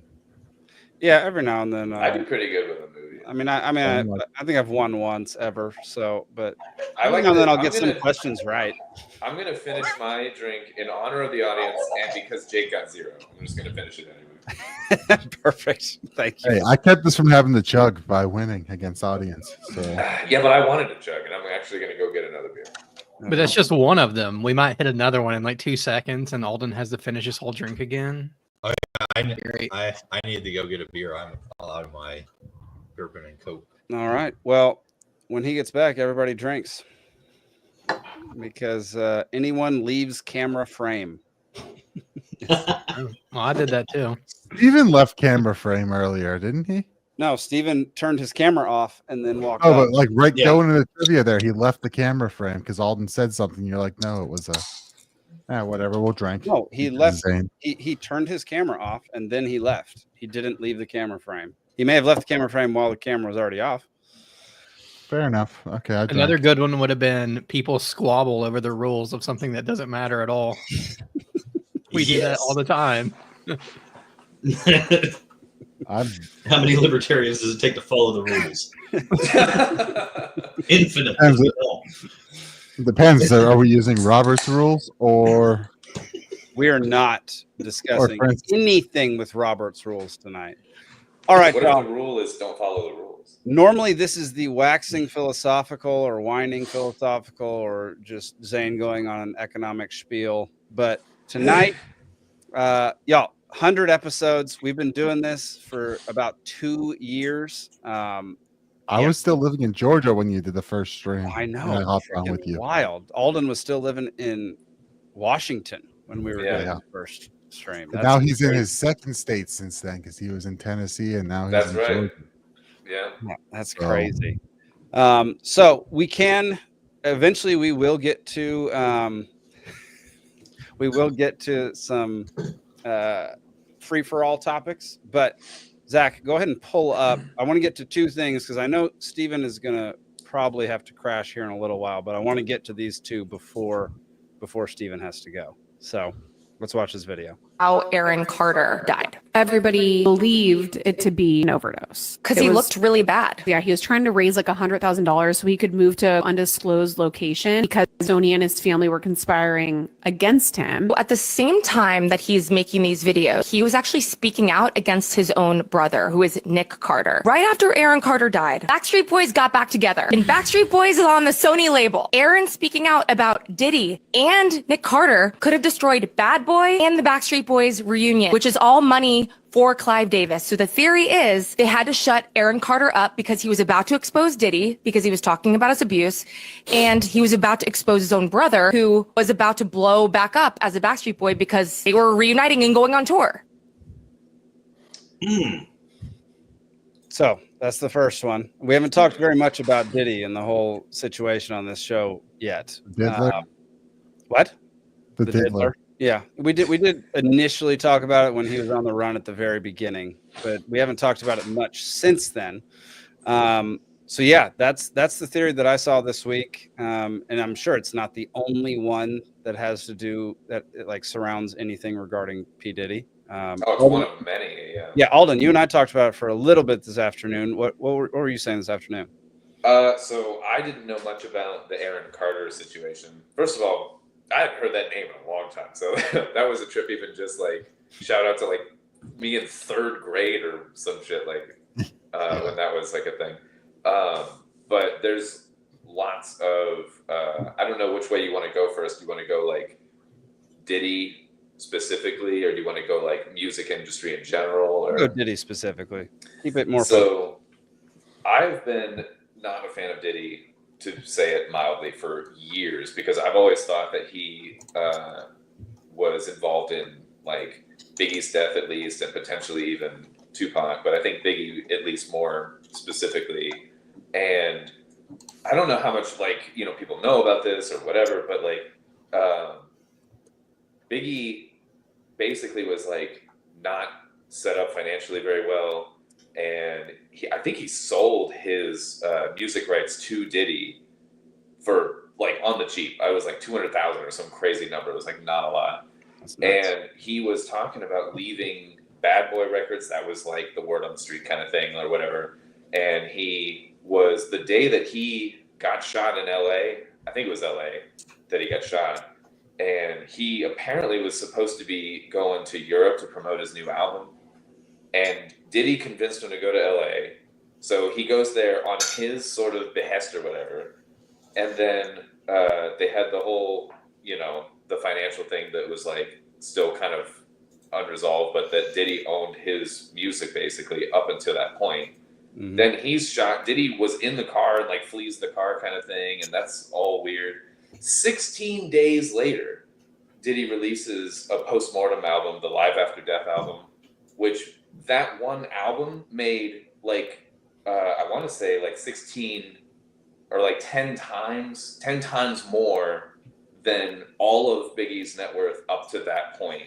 That one album in 16 days to turn around and crank it out. Like, how insensitive is it? I don't know, to like 2 weeks after someone dies to pump out an album, which almost feels like he had it like in the works. Anyway, it's weird, man. Like, there's so many just weird things about. I don't know if Steven maybe knows something more about the whole. Steven's nodding his head like he knows stuff. It sounds like the kind of thing Steven might know about. Well, yeah. I mean, as far as Dipshitty being the manager for Biggie,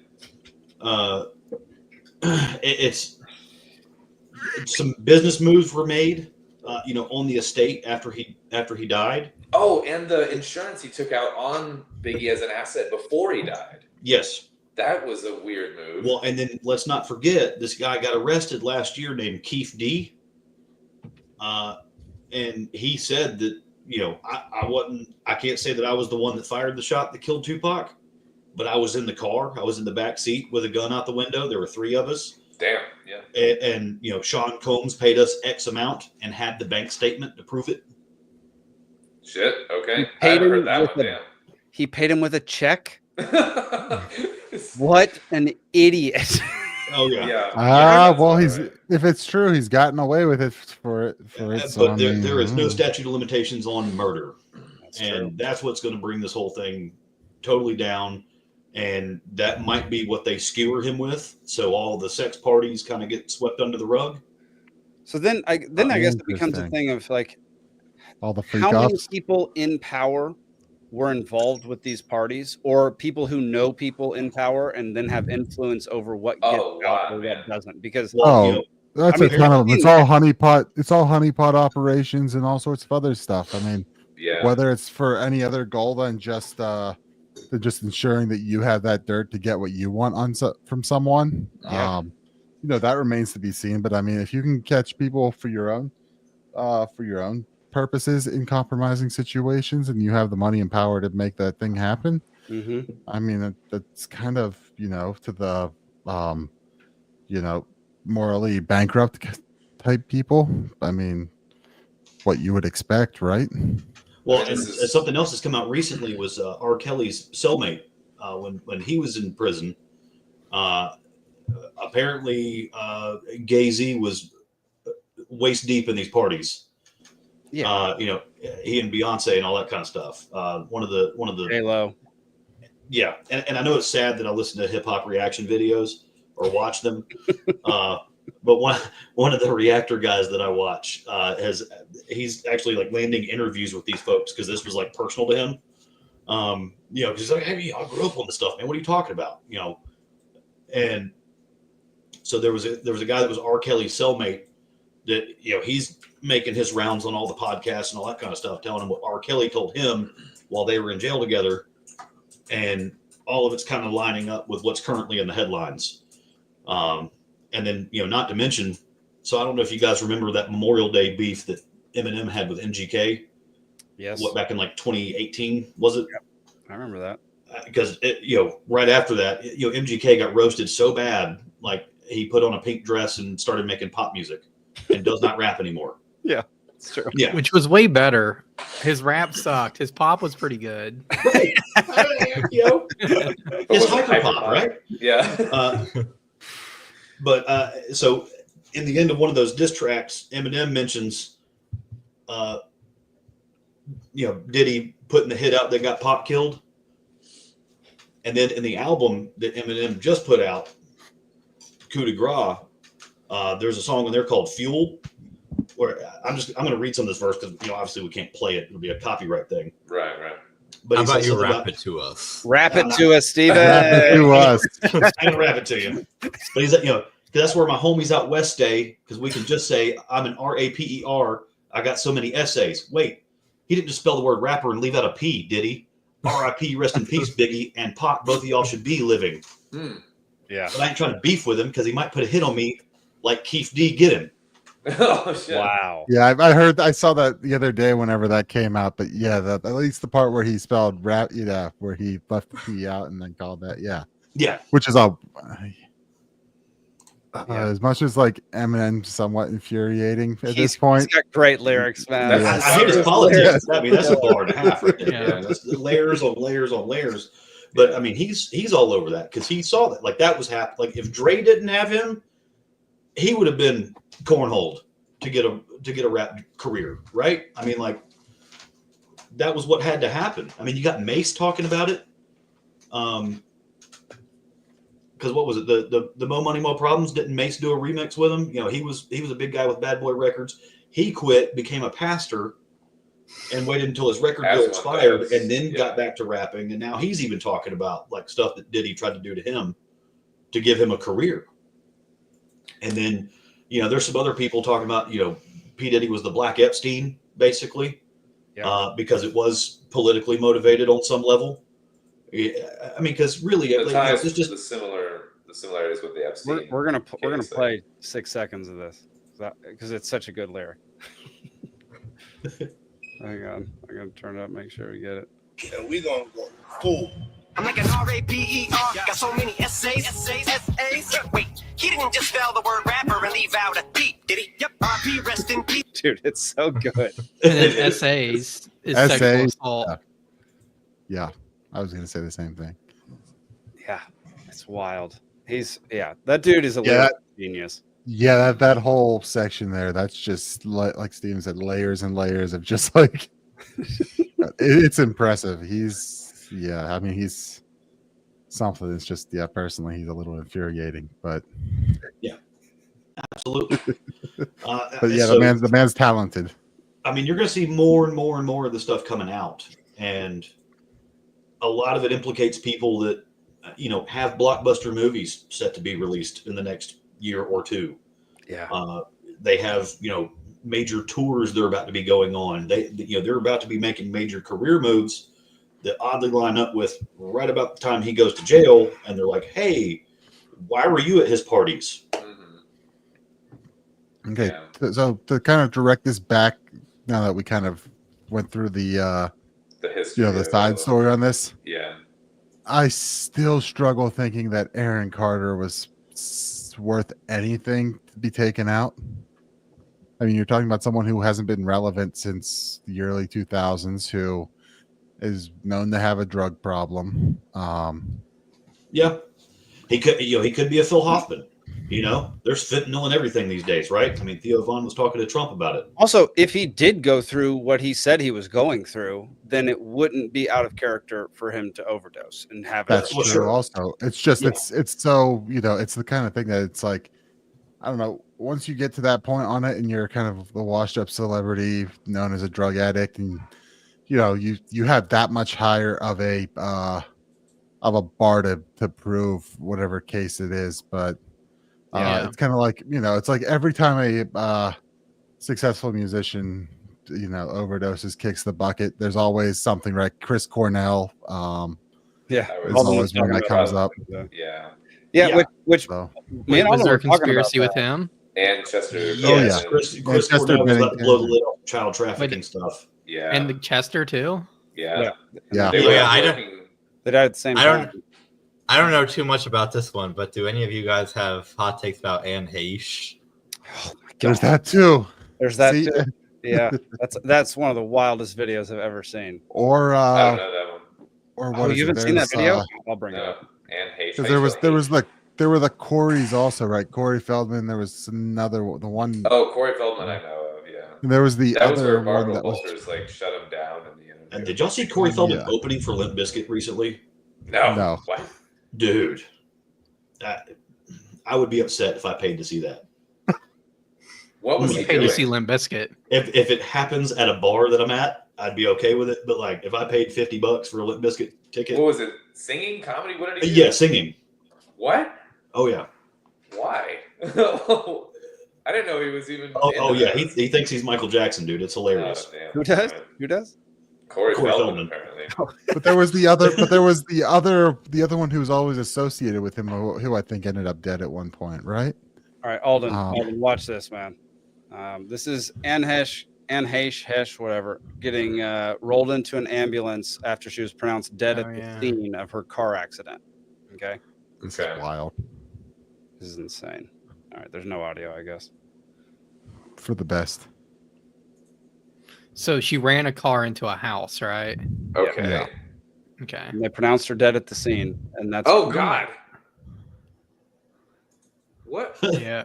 She's Wait, not dead. I'm not dead yet. I got better. Yeah. She popped It was right so off dead. the stretcher. Yep, Oh shit! Wow. All right. dude, Well, it's that's crazy. weird. Yeah, that doesn't. What's the rest of that story?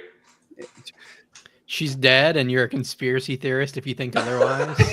Okay. Even though she fucking busts out of a body bag or whatever. Yeah, I mean, me and Alden were talking about who are the two that we're Chris saying? Cornell and Chester Bennington were Yeah. the ones that were working on a documentary called Silent Children.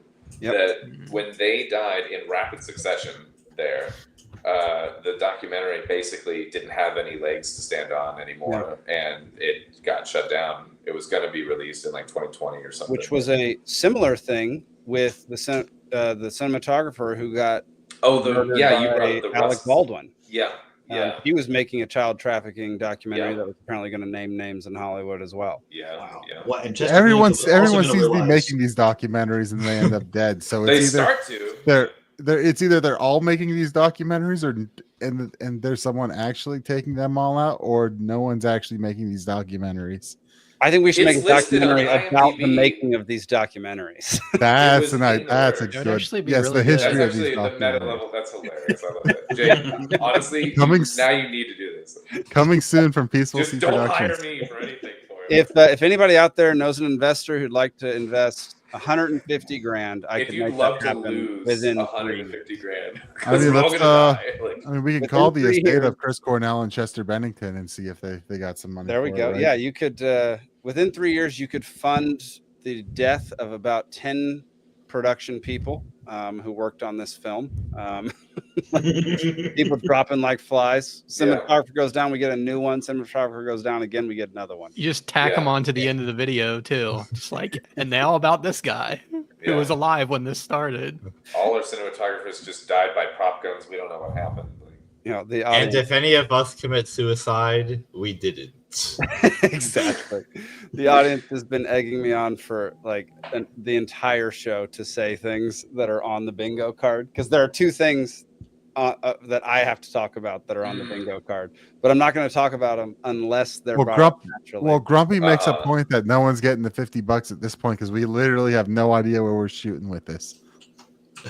What? yeah, Anthony. We have no Bourdain. idea what we're trying to say. Like, is it Mr. Nichols? Is it You're not trying to say anything. Mr. Nickel. You're not trying to say anything, doofus. It'll come up naturally. We still have like an hour and 15 minutes till I plan on this show ending. So it's gonna be a long show tonight, y'all. So you still got time to win that $50. Sorry to anybody who has to go to bed early, but it is what it is. So we brought up Chester Bennington. I got to ask the question. Yeah. Was he the illegitimate son of Tony Podesta? Oh, I have no idea about that. That's some Game of that Thrones is not shit. something I had ever heard. They look strangely similar, and I've seen some videos where people are making the case where like dates line up that Oh, that's great. Tony Podesta was doing political rallies in the town where he was born. Hannah, 9 months prior. what did people say about Avicii and Anthony Bourdain? Were they making a documentary about this too? About child trafficking? Bourdain was because he was close friends with the Clintons for quite some time. Oh no! Bourdain, No wonder there's stuff he's I wasn't aware of any theories around Avicii. Yeah, I don't know anything about Avicii. Yeah, I think You Avicii should- just did drugs. Well, maybe Yeah. he was going to be the whistleblower for the whole like EDM scene. He was I'm- huge. Yeah, Mhm. so that would make sense. Just feeding the conspiracy theory I just learned about. Let's just feed it, man. I love it. Drink beer, spread misinformation. Yeah. That's All right. our motto here. Well, let's Grumpy. Grumpy, you're gonna come so close, man. Well, this next topic, Grumpy, might lead us there. So let's just hang on for a little bit longer. But we'll go Zach, ahead and preempt it with good night, Grumpy. Zach, bring up the next one. Here we go. Is so weird. The Göbekli Tepe. There's new stuff coming out from that. What? So this guy who was on the Joe Rogan podcast, he's just like, isn't it kind of weird that this site was discovered in the 90s, but yet we've only dug up 5%. He did some digging. 5%. Guess who owns the Göbekli Tepe? I bet BlackRock. George Bush. MySpace Tom. Was I right? No. Oh. The World Economic Forum. Yeah. The weirdos that say that you will own nothing and be happy. These guys that are like dictating everything about our world, they own Göbekli Tepe. And they said we will not excavate it anymore because we want to leave it for future generations. That makes no sense. We could find out so much more about the people or things that built this site. I really do feel like this site had something to do with the Watchers. Mm-hmm. What are they hiding? Do they know something about it? That Yeah. they're just like, we can't expose this because could it give proof to all this ancient knowledge that would validate scripture, maybe? You know? And what this guy said is our government will never acknowledge what they can't control. Dude. Yeah, Göbekli. Oh, He had me in the Wow. first half, not gonna lie. Okay. Let's they're pause. also Hang on. Illuminati. For those who don't know, Göbekli Tepe is a temple that was found in the 90s. It's in Turkey. It seems as though it was built at least 12,000 years ago, if not much, much further. At least 11,600. Which predates the Ice Age, right? Predates the Ice Age. The date that the carbon dating of the dirt that it was intentionally buried with is 11,600 years old. That it was intentionally buried with, which is odd. Yeah. So that's I what wouldn't call it a Göbekli temple Tepe is. specifically, just because we don't know enough about it. I know. It's just the most concise way to say it. The site or whatever. It's like a temple. It's got a lot of characteristics as what an old school temple. I was just given that we don't know enough about it. Really, that's true. You're right. right. At least I thought the understanding was there wasn't too much evidence to prove that it was like inhabited consistently. That it seemed to be kind of. It was definitely used for something, but it wasn't. It definitely wasn't a house. It was not lived in the same way that some places are long term, because they didn't have like piles of like shells or bones or food or different things and human waste and stuff nearby or whatever. In fact, I think it was more likely like a solar lunar calendar. Yeah. In terms of like the purpose that it served, and or a Stargate to the Anunnaki. I was gonna say, is it a Stargate? Because that's supposedly why we went into Iraq.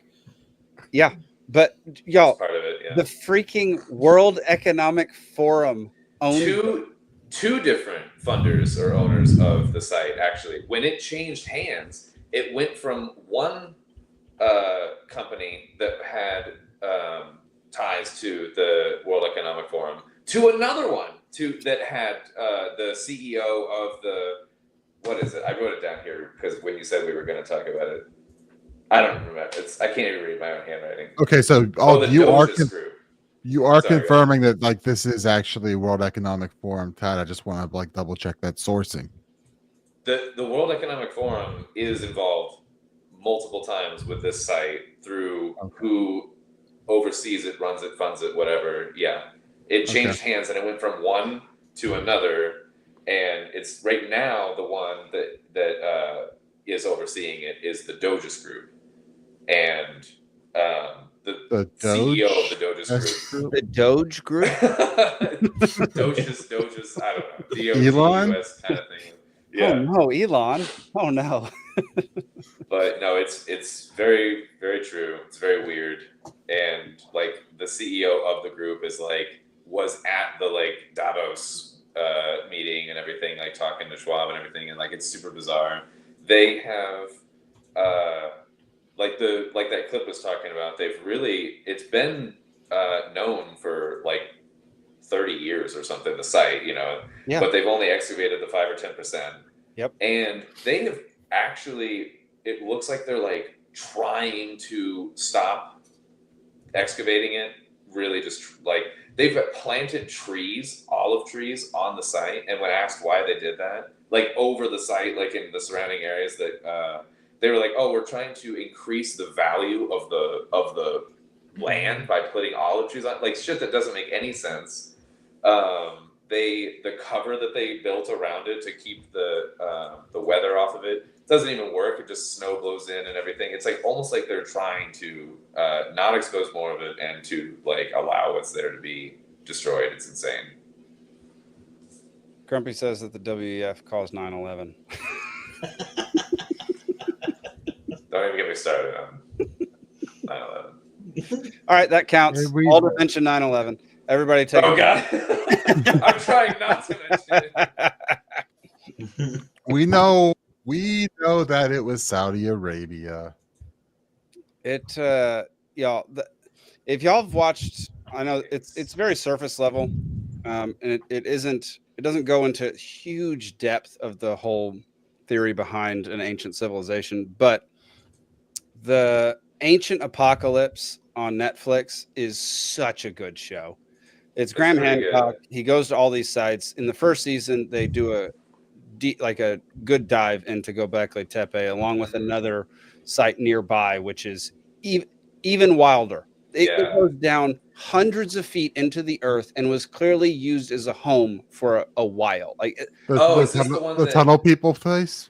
It's wild. Man. Is this the one that could house 10,000 people? Although crazy. Although I thought the tunnel one was a much younger civilization. It's a little younger, so it's not as old as Göbekli Tepe, but they think it was built in response to the cataclysm that happened that ended the Ice Age, basically, is what they're saying.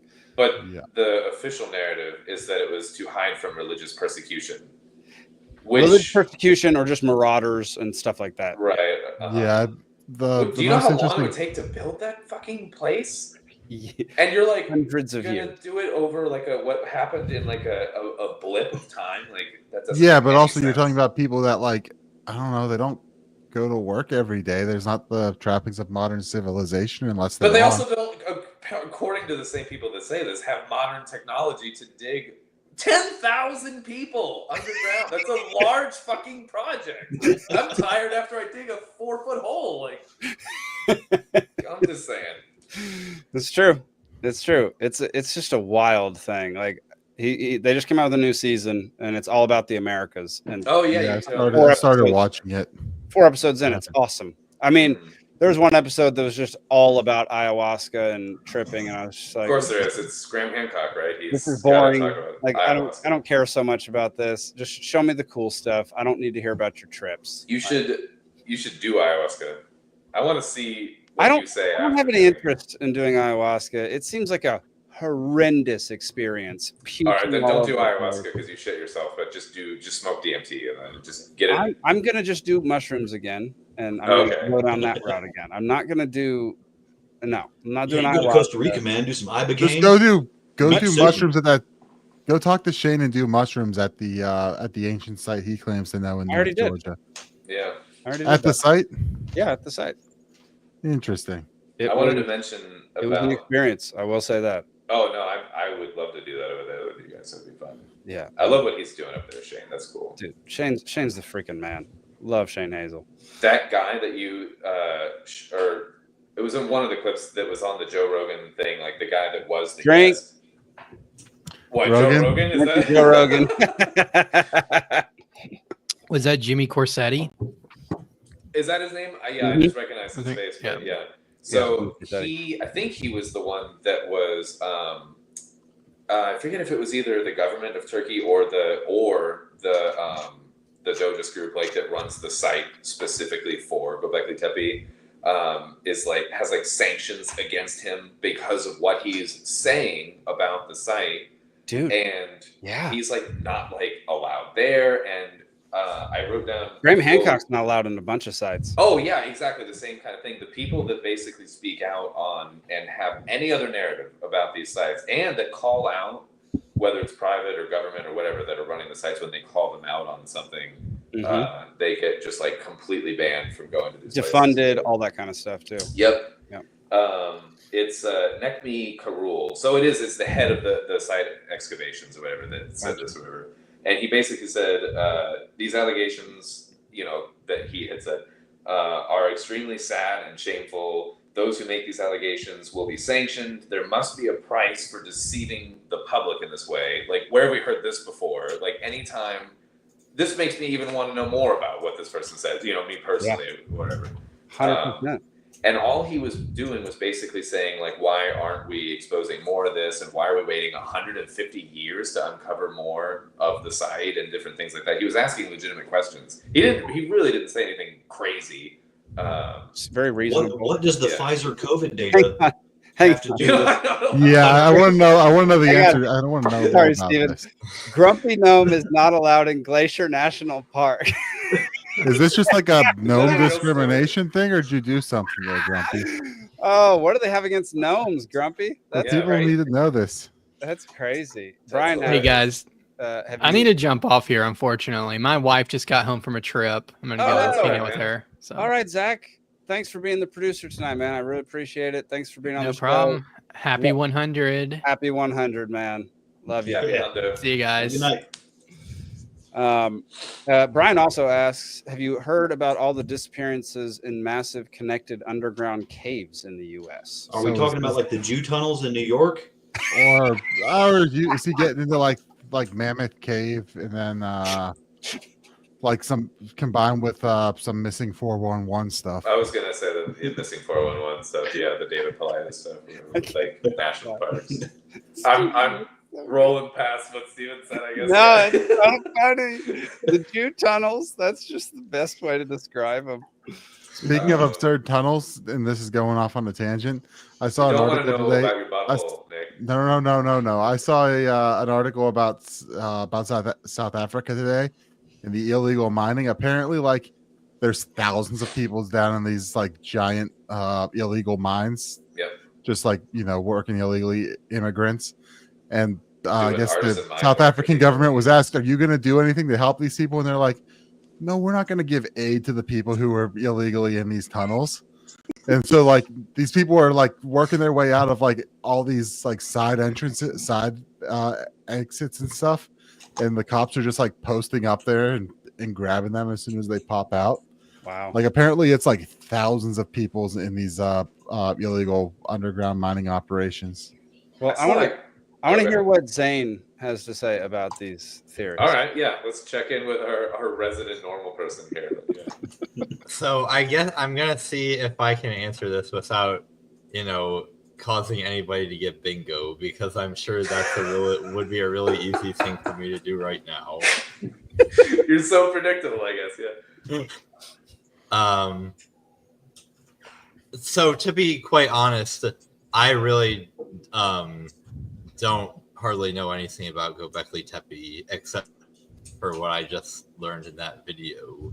Fair enough. And I thought it was really interesting how he ended the video saying that he was speculating that the WEF was afraid that if they continued to excavate, they might reveal facts that would validate scripture. Mm-hmm. Because usually when I'm confronting all of these series about ancient civilizations and various supernatural elements, I come at it with the lens of, well, I'm a Christian, so I kind of already have a set of miracles and ancient events that I believe happened, and if it's outside of that, then I'm gonna say, yeah, that's probably didn't happen. But at least according to this guy, It doesn't make sense to me. We'll have that. We'll come back to that. Honestly, I would love to do a Pants Drunk episode with you, like about Who's religious you? stuff. Alden. You, Alden. Oh yeah, okay, I'm down. So, well, he did But mention my point is, I would like to know what this guy thinks Göbekli Tepe has to do with, what's in the Bible, because I don't know, but it would be interesting for me to hear about. So he did mention in there, he did say the word the Watchers, so that's already referring back to what Book of Enoch. So are we talking about Nephilim here? Enoch is a big part of like what a lot of these sites. At the very least, we're talking about giants. Drink. Steven, I said Nephilim. Cryptids. I know, but it was Steven or Alden had to mention cryptids. Okay, so me saying Nephilim doesn't trigger it, but Steven's saying it does. Correct. And there is one thing that you said earlier that only gets triggered if the audience says it. Oh, That I said? Yeah, you said at the very beginning of the show. It was you were just trying to rattle off things, which was stupid. Brian says he's one away from bingo. I wonder what. Okay. I mean, maybe you, but wait, doesn't the audience know what they have to say? The audience knows. No, the audience knows what we have to do or say, not what they can do or say to make us drink. Right. Yeah. So we So drink. instead of what? Did you say if the audience says it, then? Oh, if the audience says it, we drink, and that would be the last thing on the audience list. But it has not. It's not on their bingo card. Okay. Yeah, we have the same plus more that they have on their bingo card. They have 25 and we have 36. Okay. See, I don't know what's going on, and I'm just flowing with it. I figured Manhole was on there, but I'm guessing the other thing I said was Jackie Chan. So maybe someone's got to say that. Anyway, Steven, you're about to say something, man. No, not really. I was about to cough. So.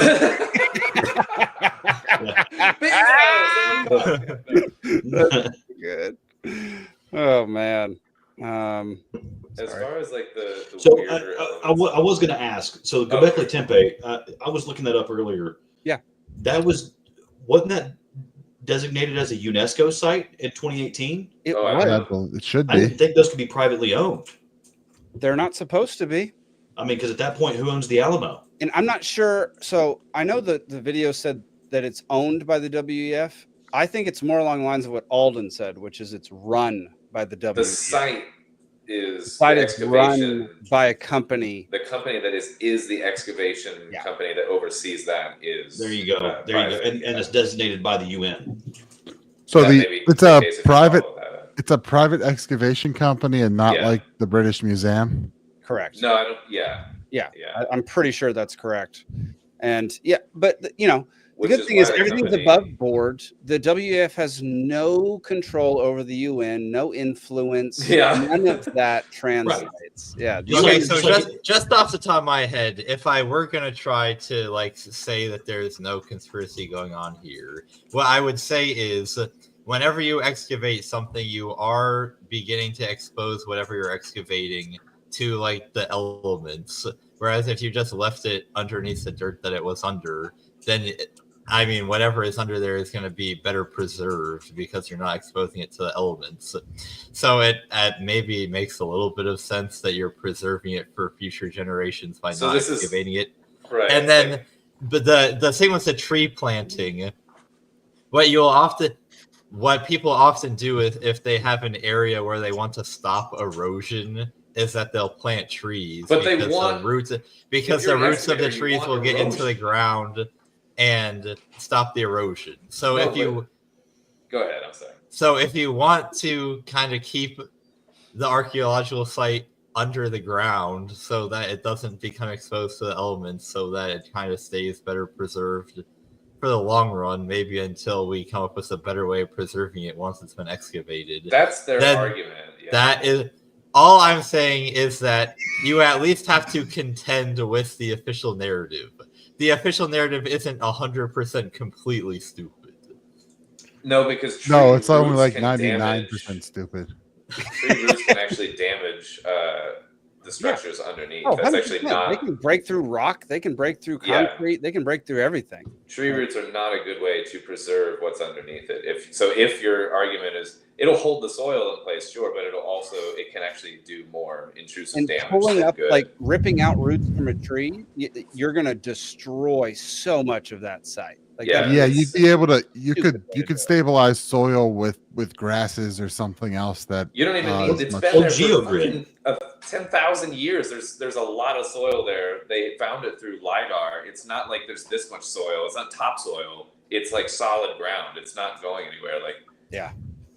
So I hear what you're saying. that, but Zane. Like it's, yeah. Eat it, Zane. Oh man, I'll have to quit the show. I got roasted so bad. No, I hear you. I just tree roots. You not know the that way of- that I came up with that explanation of the official narrative in approximately 5 seconds with zero background knowledge whatsoever. It was which is literally why me Alden's able trying just to to guess. go. Well, here's everything that's wrong with your theory here. I feel like Alden could probably do that with almost every argument against a conspiracy theory that someone comes with against, like off the top of their head. I don't have everything maybe, but I'm about to turn into a pumpkin, fellas. Oh I man. gotta call it. Well, Steven, thank you, brother. Yeah. Love that you stayed on for 2 hours and 10 minutes. Sorry that you're gonna miss. You got to come back and watch the funnies. Oh, I certainly will. Tomorrow or whatever. Yeah. 'Cause But I need some rest, or I'm not going to recover. So that's fair. That's fair. Love you, fellas. Love you, Steven. bye, man. We'll see you later, man. Let me reframe everything so everybody gets a slightly bigger spot. Ooh, how about that? Now you can see Zane's ridiculous flag in the background.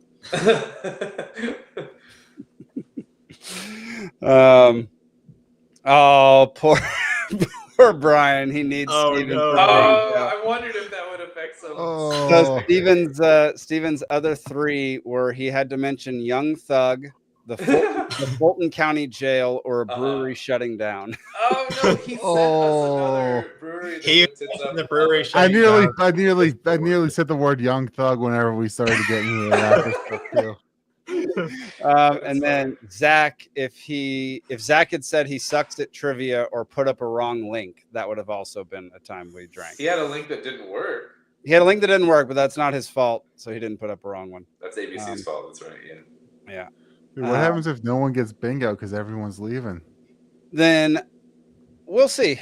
I'll have some type of consolation prize for anybody who almost got there. Yeah, so stick around. Stick around as long as you can. And if you have to leave, send me your bingo card send Liberty Libation your bingo card with the marked off numbers, and I'll see what kind of consolation prize I can get. Yeah, Grumpy sent his bingo card in the Twitter group chat, and like I saw a picture and I clicked on it, and then I immediately realized what it was, and I closed it before I read it.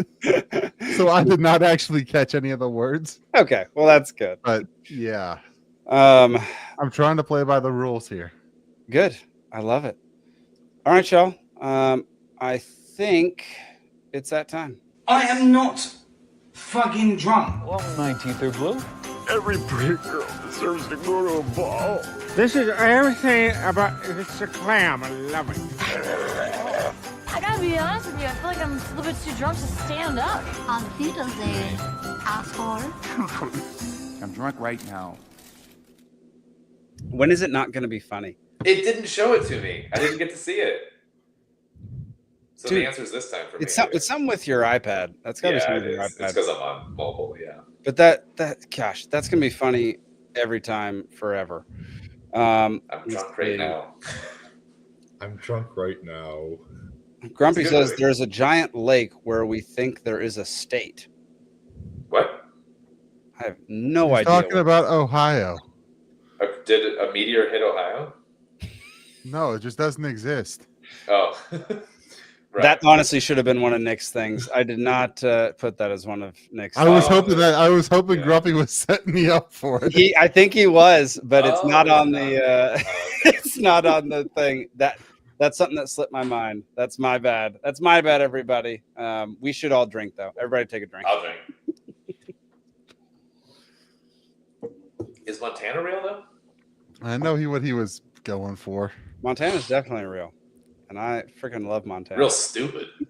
No, it's cool. Everybody take a drink. What? I talk about Montana.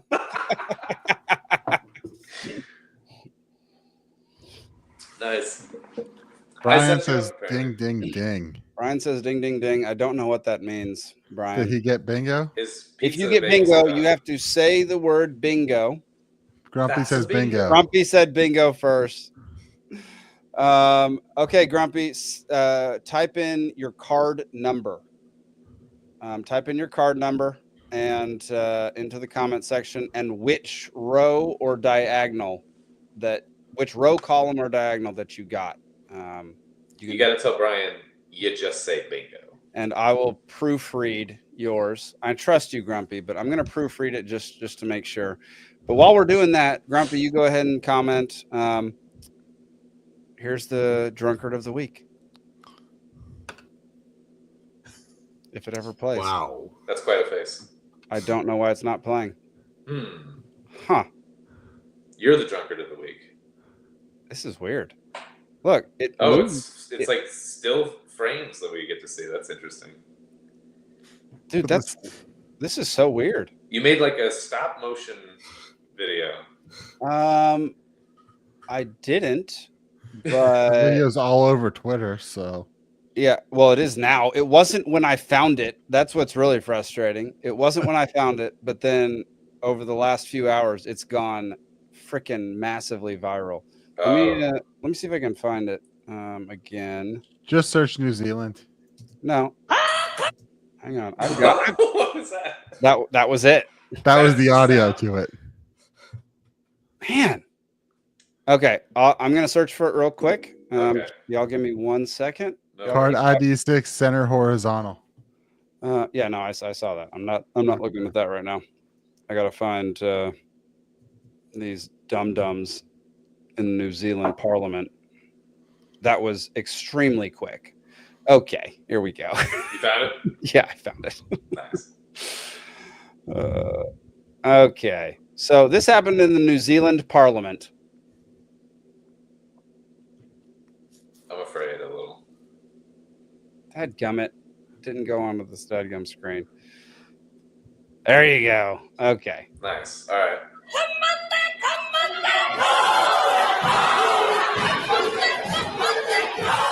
Are they doing the haka in Parliament? Yeah. The what? The haka. What is that?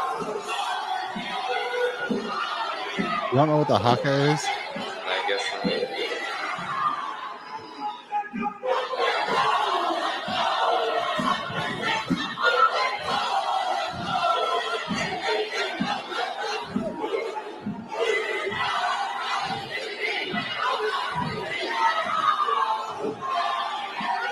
Is it a dance or is this tribal? I don't understand. Tribal dance. Yeah, it's a tribal war dance. It's a Maori thing.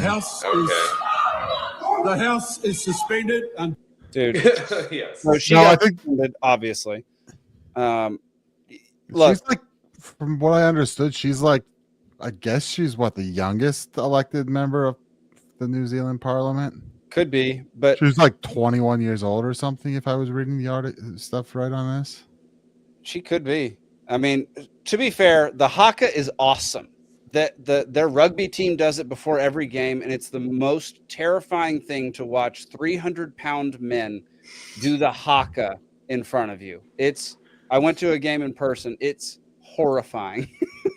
see, I watch it and like, all right, yeah, it's cool, but like since it's a war chant dance sort of thing, I just look at it and like, okay, if we were about to fight and you did that, like while you're doing that, I'd just smack you over the head. Okay, you're thinking about this way too practically. Good Lord. Just go back to when people fought like face to face. Yeah, that's what I was thinking. You know, Like men. like men, like you know, the red coats. You know, those idiots fought face to face.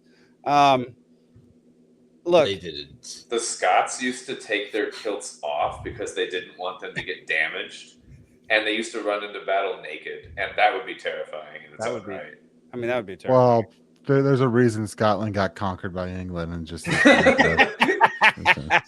Look, we had the whole thing. You know, I'm not as drunk as you think I am, or I'm not as think as you. I'm drunk not as I think am. as you drunk I am. Yeah, and the whole drunkard of the week was New Zealand, because New Zealand, first of all, has done so many stupid things over the last 4 years. They're one of the most dictatorial, authoritarian, garbage regimes that has been around since 2020. And this display, while I do like the idea of completely disrupting Congress in this manner, they look like fools. Like this is over. So I'll give you some history or some background. This is over a bill that kind of defined what the relationship was between New Zealand and the Maori people. Whereas before this bill was going to be introduced, it was just up to a judge to determine how the local Maori people would be treated.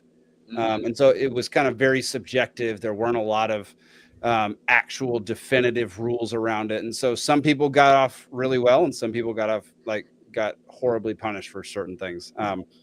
And so this whole thing, there's people doing a whole march, like 1,000-mile march for it. That's a long march.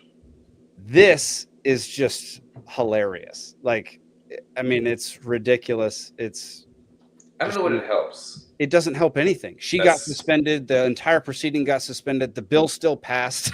Yeah. She didn't even have the Maori face tats. Yeah, she didn't have the face tats. So who cares? Well, so it's a lot less intimidating when there's not the face tats.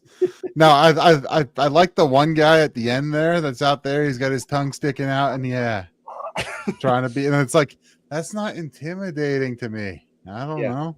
No, but I still find it entertaining. I did find it entertaining. That's why it is the drunkard of the week.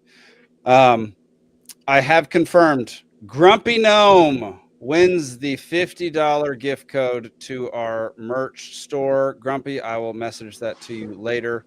I think I have your Twitter handle. So Can we see the card now so that we know what we were playing on? Or Enjoy still? the I said 9/11 was an inside gift job code. underwear. The code. No. I'm saying the card, the his bingo card.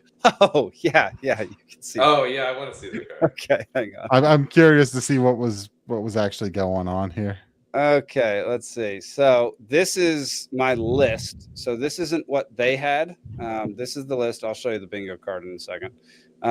So Alden, 9/11, Las Vegas. I was supposed to combine those. I didn't. Las Vegas, Lahaina, Cryptid.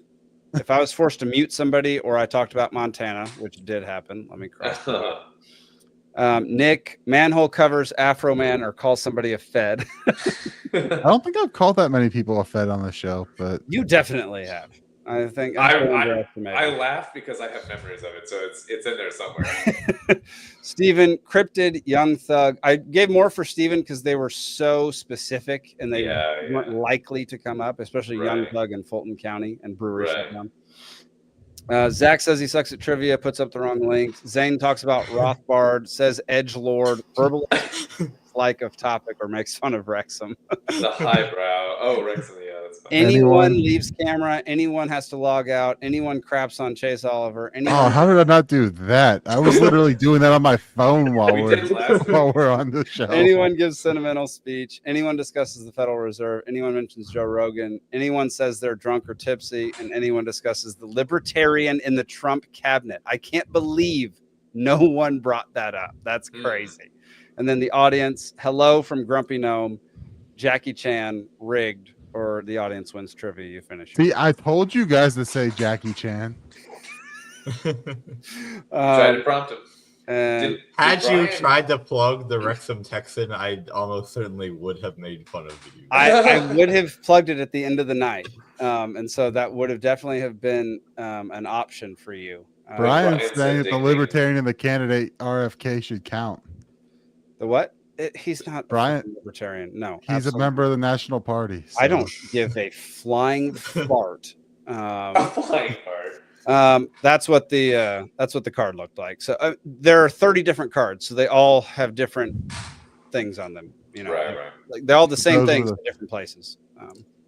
But just take what the audience says, subtract it, and subtract a couple others, and then that's the card. So that's what it was. Yeah. So there you go. Yeah. Wild. So drunkard of the week, New Zealand. We'll go on to audience. Audience, if y'all have any questions for us, if y'all have any anything you want us to talk about for the next little bit, feel free to shout them out now. Let's see. Brian says armies wearing bright colors and marching at each other actually made sense back in the day. Brian, you say that, and I think you sound dumb. That's the first time I've ever thought you sounded dumb. It probably made sense before. That probably means that you're were a dumb. thing. No, If you ever think that Brian is dumb, it means that actually you're dumb. You both sound dumb right now. I don't well, like now you're definitely dumb. If anybody thinks that Brian and me are both dumb, that definitely means that you're dumb. Oh, I don't believe you. I can't. I mean, I get the very, very, very basic value of not shooting your own people. That's literally it. Other than that, there's no tactical advantage. There's nothing good that comes from that. Well, if you're exclusively doing a battle in an open field anywhere where they're definitely going to see you, it doesn't matter what you're wearing. Good night, Grumpy. Thanks for being a Plus guest also- audience member for 100 episodes, buddy. Plus, also, if you're talking like hand-to-hand combat and you're not talking about firearms, it doesn't really matter. Well, that's either. completely different. That's what I was saying. That's all Brian said was back in the day. He didn't say shooting at each other. In what century were we not shooting at each other? All the centuries before guns were invented. Have you heard of bows and arrows? That's a different thing, though, because bows and arrows are shooting at kind each of other since like 2000 BC. Like you'd have to go so far back before the bow and arrow to. But bows and arrows all you have to do is have your shield, and you can kind of deflect that, Oh my gosh. so it doesn't matter as much. A bullet tears through the shield. Oh my gosh. You people. That's a big shield. That's a big shield. Cover your whole body. Yeah. Yeah. I mean, that's what they did in Lord of the Rings, and that's historical. Yeah, everyone knows the Uruk, their armor is thick and their shields broad. You just got to get phalanxed up. Yeah, fair enough. Zane, did you have anything like? I know you like this show to gear more towards the cultural and philosophical. Did you have anything on your mind this week that you wanted to discuss? Not so much that I need to continue this show running when it's already at 2.5 hours of runtime. You didn't want to talk about Diddy and sexual blackmail and It's the funny. links to Epstein. And... So with it, I've really not been following any of the Diddy stuff because I just am not that big in the rap music. So I don't think you have to be in the rap music to like appreciate what's going on in the But industry. so like, Especially when you see how many bottles of baby lotion he had. So what I mean by that is before all this stuff about what Diddy was up to came out, like, I mean, I knew that he was a guy that did rap, but I didn't really care at all. So it's not like I've been deeply invested in following all the news that's been coming out about him. But I was talking to somebody at work today, and they sent me this like 2-hour-long documentary all about Diddy because they were following it really closely. Actually, that was a really boring story. I'm not even sure why I said that. That's all right. That's fine. That's funny.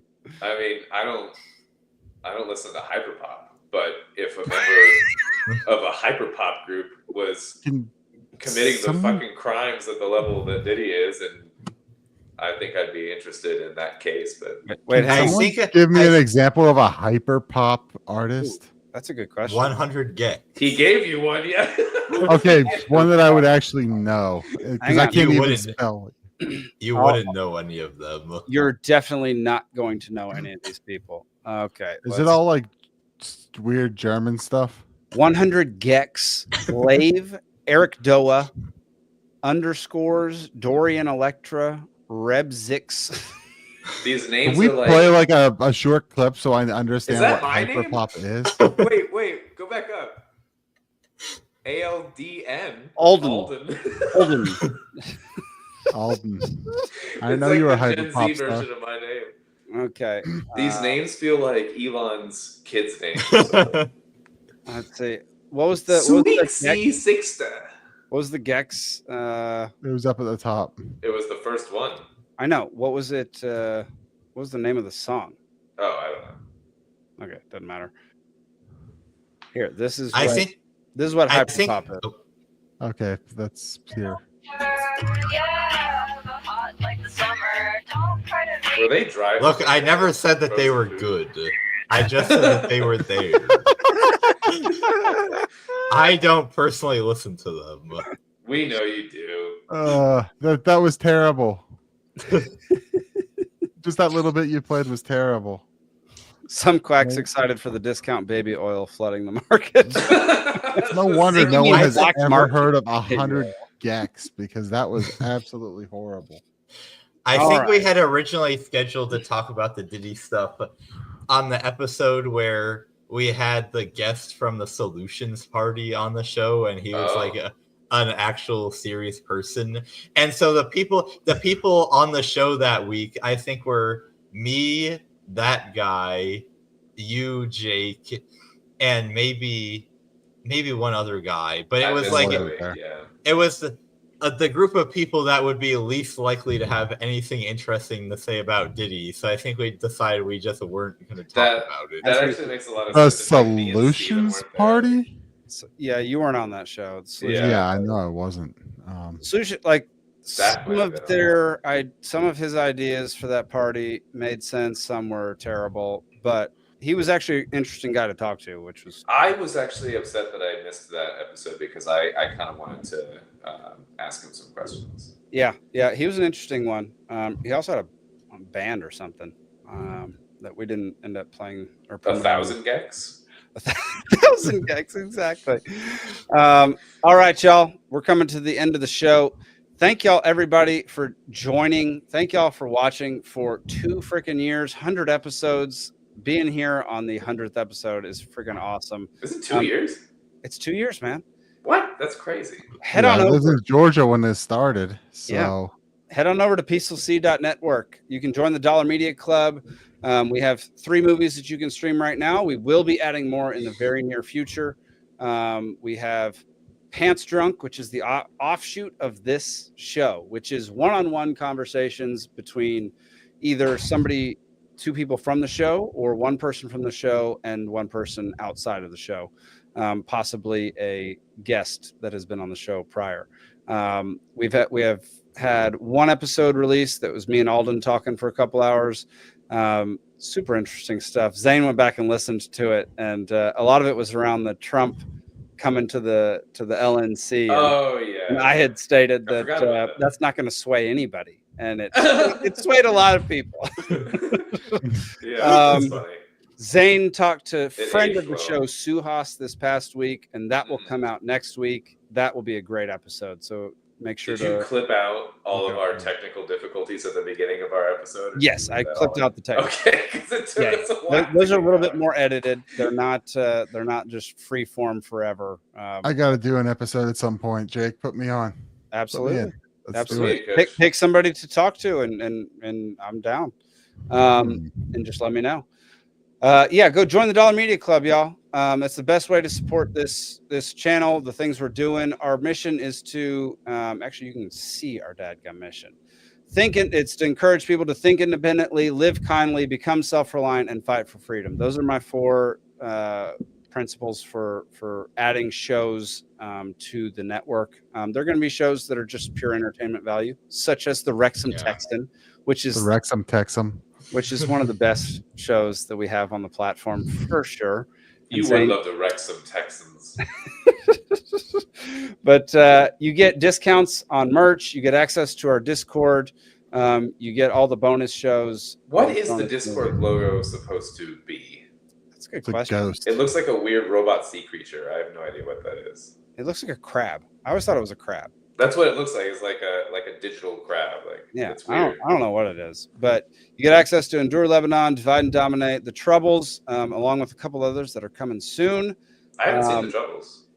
It's a short film pitch that we made to make a feature film. It's about the Troubles in Ireland, and I wrote the script, directed it. Nikki was the stunt double for the main actress.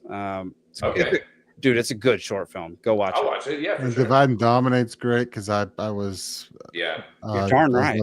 I was involved on that, so You're darn I'm right. always Divide and gonna- Dominate. It's great because I was involved in that. Honestly, Divide and Dominate is the thing I'm probably most proud of at this exact moment. It is a solid documentary. It's very good. It follows Shane Hazel's run for governor here in Georgia, but it's more about It broadly the exposes two parties. quite a bit Yeah. about the setup that is this country. Yeah. And that it's like completely rigged for the 2-party system and the Fed. There you go, Alden. Some quack says the Discord logo is a video game controller. Is that what it's supposed to be? Hang on, let's go back. Oh my god, go back. I didn't even think about that. It is definitely a video game controller. Oh wow. Those are the 2 joysticks. The eyes of the joysticks. Little analog sticks. What's the bottom of it? It's like Those not. are the handles, and then the Handles top and of the bumpers, bumpers. like- But the handles are like cut all the way in where they're not. Look, Nick, don't be so literal, man. Just see it. Come on. I'm gonna stick with Ghost. And Maybe you can grab also Ghost. see. Like a Pac-Man ghost. So, y'all, Cascade Effect is by far the biggest show on the Peaceful Sea Network. I've That's watched the one both I haven't listened episodes. to yet. First episode got about 20,000 views. Second episode got almost 30,000 views. It is, or no, more than 30,000 views. Okay, It's, who's watching the second episode and not the first episode? Because the That's a first great episode question, kind of man. necessary. That is interesting. That's a great Wait, question. Total So- views, like that's odd. So I will say for some reason in Montana, the majority of people are on Facebook. So it's not Boomer. YouTube, it's Oh. not Twitter, it's not Rumble, it's not the network, it's Wait, Facebook. this makes me think of a question I want to ask everyone. Okay. What movie is there a sequel that is superior to the original? Dark Knight. Dark Knight's a good answer. Dark Knight. Okay. 100%. I'll You give you could, that you one. could, you could argue Empire Strikes Back. Empire Strikes Back for sure. I would agree with both of those. I agree. Yeah. I Good think those calls. are the two main ones. Harry Potter, I'm sure one of the later ones was better than one of the first. All ones. of the later ones are better than all of the first 6. Oh, Brian brings up an interesting one. Aliens more I than was gonna Alien. say the two Cameron ones. Oh, Terminator 2 you for could sure. make Terminator the argument, and Aliens. I like Terminator 1 and I like Alien, the first one, a lot.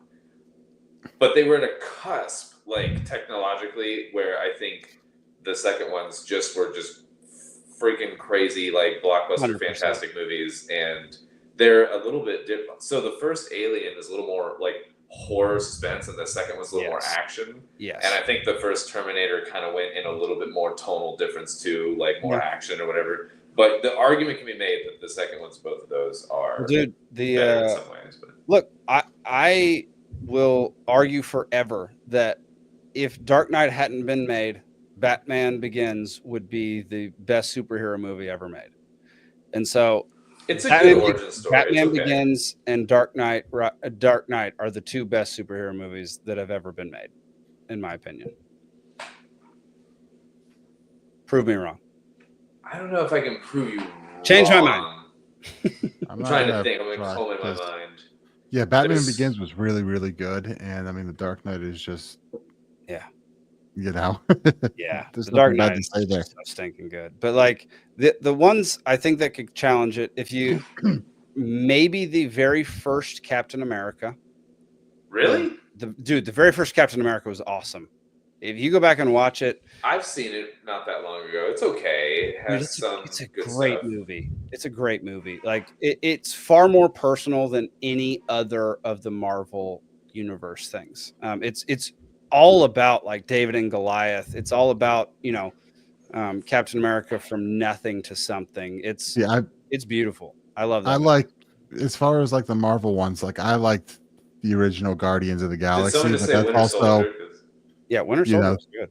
I actually it like that also better than the first one. feels, the Marvel movies in general, but like Guardians of the Galaxy feels like a different genre versus, Dark Knight. So, But then Guardians you're 2 talking- wasn't as good. But then Guardians 3 Guardians was 2 a little wasn't better very than good. Guardians 2. So Is there a 3? I don't think it's a 3. three was better than 2. Like That's two not was hard to disappointing. do. 2 No, was lame. And then so I think one of the other best superhero movies was the original Iron Man. I Original love Iron Man's a good one. Same year as The Dark Knight. Yeah, I'm going to go watch that tonight. Yeah. That's what I'm watching tonight. I love the first Iron Man. I love The Dark Knight. I love the first Guardians of the Galaxy and the first Avengers. Watchmen has some interesting. It's kind of a mix with. Well, that's the- Zack Snyder, and he's on a completely different thing. Zack Snyder is his. I do like- movies are incredibly entertaining and visually incredible, but just Right. gutted by the producers, Yeah. gutted by Well, the studios. that's why, like, I like the, I have a don't know if I've love-hate ever seen like the relationship with theatrical Watchmen, yeah. cut of Watchmen. The director's cut was good, and then there's the ultimate cut. Yeah. Which Oh, like there's another. Huh. the ultimate cut is like 4 hours and includes like the pirate comics that are in the graphic novel and like so much more detail to yeah. the point that like it's 4 hours of like it starts dragging. But I thought the director's cut is really, really good of Watchmen. And I Yeah. generally They never like let that him. story. They never let him release what he wants to release, and so all his movies fall short. They feel surface because he wants to make 3.5 hour movie. And so like I like Zack Snyder's vision every single time, because what he like starts with and like what he builds from at the very like in the first act of the movie is always beautiful, but then it never pans out at the you never feel closure, you never feel like it went deep at the end. The pacing feels kind of weird sometimes. Yes, like, and it's because the studio screws him every time. There are parts of you hate whenever that happens. Like I mean, it's always with these big movies, they cut it down on the theatrical cut. Yeah. And it's always like if you talk like Ridley Scott's Kingdom of Heaven, like the theatrical cut of that is garbage. The director's cut is a very good movie. The theatrical cut is garbage. It's a terrible movie. Never saw that. Yeah. Don't watch the theatrical cut. It's terrible. Right. Yeah, watch the director's cut of that is a much better movie. Thane, what's your favorite superhero movie? Superhero movie? I don't Kick-Ass. even remember the last time I saw a Kick-Ass superhero is so movie. much fun. It's actually funny. Yeah. I loved Kick-Ass. You don't watch. I mean, most of the. Oh, world, I've been to see Deadpool and Deadpool 2, so I guess I'd have to say that. I like Deadpool's a Deadpool. masterpiece. Deadpool's a good one. Yeah. Deadpool's actually honestly hilarious because it makes fun of other superhero movies while being a superhero movie. It's hilarious. It's meta. And they do it in a great way too. Like I haven't seen the third one. when other movies do like make fun of their genre of movie, it always ends up cringe and like, oh, you just missed. But like Ryan Reynolds can carry it off. Yeah. I like. The original, the first Deadpool was so good. The second one wasn't bad, but the first one really sticks out in my mind. I haven't seen the third one yet. I haven't seen Deadpool. Neither have I. I need to. I heard it was not great. Oh, really? I heard it was awesome. Really? Oh, I have to have friends who Deadpool work. and Wolverine. Yeah. I'll just have to say it. Did you guys like Logan? Didn't see Logan. You didn't see Logan? I've been meaning, I meant to, and then I never got around to it. Fuck you both. I just gave up on superhero movies. Yeah, but that one That's you should part of watch it. because that's if you like The Dark Knight, which is like kind of like realistic and dark and gritty, and like I feel like you would like Logan, honestly. Okay, There's a you're the couple of first things person. in it that just like maybe overlook or that are a little out there, but like for the most part, it's a good watch. Okay, that's good to know. Because I legitimately cried at one scene in Logan. I'm not afraid. I trust your judgment way more than all of my film industry friends. That's an interesting. I'll take that as a compliment, I guess. That's It is a compliment. All my film, like everybody in the film industry, likes movies and just like anything they're a part of or have friends that are in. They're like, oh, it's so good. Yeah. Well, no, it's not. Most of it's garbage, and most of it's a lot. You got to wade through quite a bit. Yeah. Yeah. Now Logan is totally worth watching. Okay. And it's based on the story, the Old Man Logan story, which is like a comic book. Anyway, it's good. It's really dark and it gets kind of political. And X-Men has always been kind of political in general, but like this goes back to X-Men's roots of being political like that. And good political or bad political? I would say loosely good, like the concept of just tying in political and cultural themes without making an overtonal, like obvious statement, which is so. I think it's good. Yeah, it makes you think rather than telling you what to think. I think that they do a better job of that in this than some, or a lot of modern movies or whatever. Yeah, that would make sense. But anyway, worth a watch. All right, we're going to go on to the funnies. I've got a few more than normal since it is our 100th episode. I don't know if we've mentioned that tonight. It's our 100th episode, everybody. So yeah, going over to PLC.network, join the Dollar Media Club. You will not regret it. We're going to keep putting out good content on there. And I've been counting, and this is going to be my 100th sip. I'm kidding. I have no idea. Okay, 100th sip at the end of the 100th episode. Bravo, Alden. This is my 4th glass of whiskey. I'm feeling really good at this moment. Here we go. Is that 100 proof scotch? It is 47.4%, so not quite 100 proof. But it's really good scotch. Yeah. All right. Here we go. This has to be stated that this is not a Monty Python skit. This is not satire. This is the Canadian Army.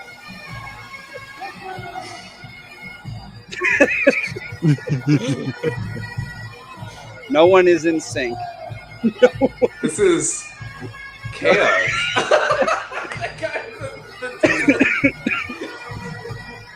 The problem is if you've got too many people out of sync, it becomes impossible for everybody else to get in sync because there's nobody else to get in sync with. Dude, Everyone's, it's so embarrassing. This is Oh awful. no. I feel like, bad. yeah, I mean, that's just so bad. Oh, that's rough. That's so bad. Oh man. All right. The next one is just a meme. So please enjoy this meme. Look at me. I am the election denier now. Oh, so true. The number of people like trying to rationalize to Republicans their election denying now is hilarious. I don't know how much time y'all spend on X, but I spend a lot. I spend less than a lot. Okay, yeah. A lot less than a lot. This was from Zach, so enjoy it if you want to. Okay. Don't even think about touching that aspartame. I mean, even from yourselves. By the way, we're hitting biceps and triceps today. It's time. America's swole again. I don't know why they got me. No, that was a good one. I like it. Man. And this is from Zane Placey, who has submitted this at least twice, and it has not been selected. But it's selected. This is Guy Fieri doing this thing. Oh, giving bad directions. Now, 25 miles that way is Sacramento. 25 miles that way is Stockton. Now, Lake Michigan's about 2 blocks that way, and the university's about a mile that way. But when you put down your snowboard and you're heading back to Park City on a little strip of road that's got a 25-cent car wash right across the street from a Scandinavian college and across the street from the theater, and not too far away from where Laverne and Shirley rode their bike, in the heart of the true wine country. About 8 miles from the Fountain of Youth. Now, my cousin Paul lives here. Right over there is the golf course. Now, I used to work about a mile that way, right on the corner of Chinatown, where all the fishing boats come in and drop off their catch. Now, there's a lot going on in this area. You know, the witch trials and everything. Locals around here call this 10 Pen, an area they used to call the Nickel, in the middle of a bunch of neighborhoods, northeast as the locals call it, in the heart of thoroughbred country, or Sobro as the locals call it. Now, when you come over the Singing Bridge, we're an abandoned gas station, then it turned into a pawn shop, known for great agriculture, especially their walnuts. The one that says in the middle of a neighborhood. Yeah. Hilarious. Yeah. In the middle of a bunch of neighborhoods. Okay. Great. University is like a mile that way. Oh, that's so funny. The Scandinavian University. Zane, good job. That was funny. Bravo. Thank you. All right, here's just some stupid stuff that happens when you live on a farm. Oh no. Good morning. How are you? You caught up in the fence? Drop the goat. Oh, Drop the goat. Go.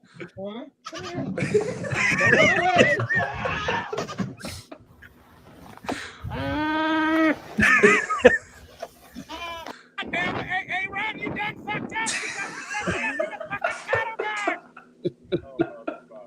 How? How? That's a great one. Buddy. Oh gosh. Oh god.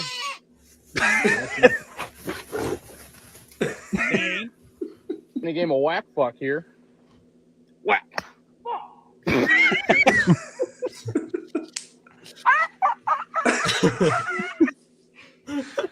That hurts. Oh. Oh.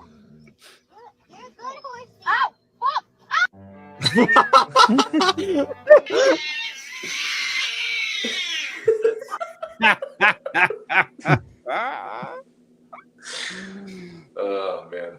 All right. That's wild. This comedian has been going at least viral on my For You page for a while now, and she's friggin' hilarious. She's sick? What? She went viral? Yeah, she's sick. This is a topic in and of itself. Seriously, we can cover this next week if you want. Those chicks are so pissed that Trump won, shaving their heads, screaming that they're going to go on a sex strike. You can't threaten people by taking something away that no one wanted in the first place. Also, I don't know what you're doing going on a sex strike. Some of you really need a hunger strike. Those chicks.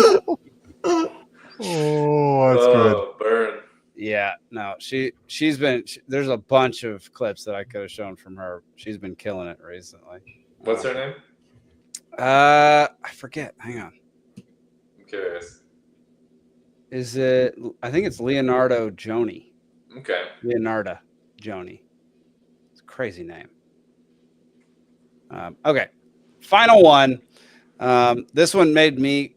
I couldn't stop laughing. I really hope I'm not alone in that. I want this to be another, like a quote that we put on the page. This made me couldn't stop laughing. This made me couldn't stop laughing. There we go. Okay. Well, this made me couldn't stop laughing. So enjoy. Matt, you out of your mind? Matt! Come on, Matt!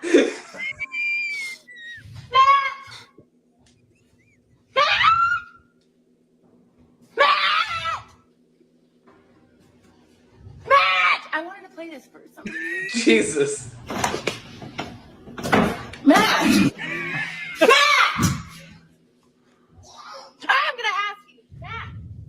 Ah, Matt! I'm writing our teacher about being sick. Matt, after this! Matt, stop. Matt, sit down and watch her. Matt! Matt! Matt! Matt! What the hell? Matt! Matt! Oh my god!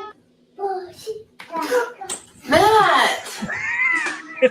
Dude, how is that not the funniest friggin' thing? She reacts just with Matt. And then goes into like a casual conversation. It's so stupid. That is so funny. I love the It felt like the reaction's overacted to me. I wonder if it is, but Man, you're just a skeptic jerk. Come on, that is hilarious. That's so funny. I don't think she's overacting. I just think she freaks out when she gets I started. feel like some of those at least are genuine. Let's see. Brian says, would you say you feel tipsy? Brian's still trying to get second place in bingo. Hey, if the audience had actually won, and I finished my whiskey quicker instead of my beer, then I might have. But You I don't. definitely would have. Yeah. Let's see. Brian says, ever seen the clip of the donkey laughing at the dog that electrocuted itself? I've not seen that. That's funny. Yeah, some quack says Leonardo. Yep. Mm-hmm. Yeah, she's really funny. She has some great bits she's been doing recently. So go check her out. Go join Dollar Media Club, y'all. Tune in every Thursday night at 8 p.m. We're putting on more shows, more different podcasts. So Wrexham Texan is on. Wrexham. Okay, I am tipsy, everybody. I'm definitely tipsy. I've not drank alcohol in the month of November, and this is the first night because I'm not drinking alcohol this month. It's only it's not even halfway through the month of November yet. 2 weeks without alcohol, it's going to affect me more than if I had been drinking this entire time. That sounds like an excuse. Shut your mouth, Zane. No one asked you. I'm pretty sure the reason I'm on the show is that people ask me. That's totally fair. Wrexham Texan is on Sunday, likely moving to Wednesdays. Banished Big Brother comes out every Monday at 11 a.m. Free Georgia Podcast comes out most Mondays at 8 p.m. Eastern, which we actually have a really good story this week. Brittany Patterson was arrested, handcuffed in front of her kids for letting her 12-year-old son walk into town. She lives a mile outside of town. She let her son walk into town in a town of 347 people. It's a town so small they don't even have a stoplight. And she got cuffed and sent to jail for letting her son do that. And the state is now trying to force her to make her son carry around a phone with a tracking app in it. I thought you were going to say a gun. Gun? I mean, that'd be better. If the state forced you to carry around If a the gun, state I'd be forced far the kid more. to have a gun. I'd be far happier with that than what they're trying to do. So we're interviewing her on Sunday evening. That'll come out on Monday evening, and then I'm interested in seeing that. Heck yeah! Then we have a brand new podcast coming to the platform, the Junto podcast, which is from Edgar Mills, Green Beret here in the state of Georgia. He's going to be talking to Love Edgar. Dude, Edgar is the best. If anybody lives in the state of Georgia or Tennessee or Alabama, anywhere around there, and you want to learn firearms training, That's my corner here. dude, you're so close. You're very close to him. You just named that's the 3 states that are like walking distance from me. He lives in Rome, Georgia. Oh yeah, I know. That's where his company is from. He runs the Southern Ornithological League. Ornithological League. Good Lord. And Osprey Shooting Solutions. And Osprey Shooting Solutions is the weapons training. It's fantastic. Love it. Definitely go see him. But he's putting out a podcast once a month, starting at the end of this month. So look for that one. That'll come out probably on the same topic or on. It'll have some similarities to the topic, but it'll be more wide-ranging interviews. Oh, okay. Has he got his full range up yet, or is it still at his house? It's still at his house right now. Okay. Yeah. He's still working on that, but I mean, it's still a full range. Like, I mean, it's got. I know. Around. Yeah. But I know I know he had big. I know he had big plans, and I was just. He's still building towards that. That's going to happen for sure. Definitely go check out Edgar Mills. There is a 2A range day with him. Let's see. Speaking of Edgar, Brian says there's a range day with him through LP Georgia on Saturday, November 23rd.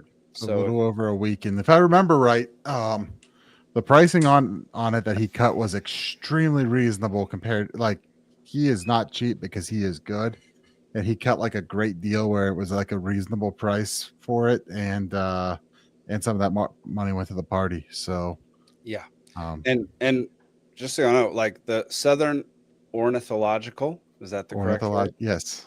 Okay, the Southern Ornithological League is all about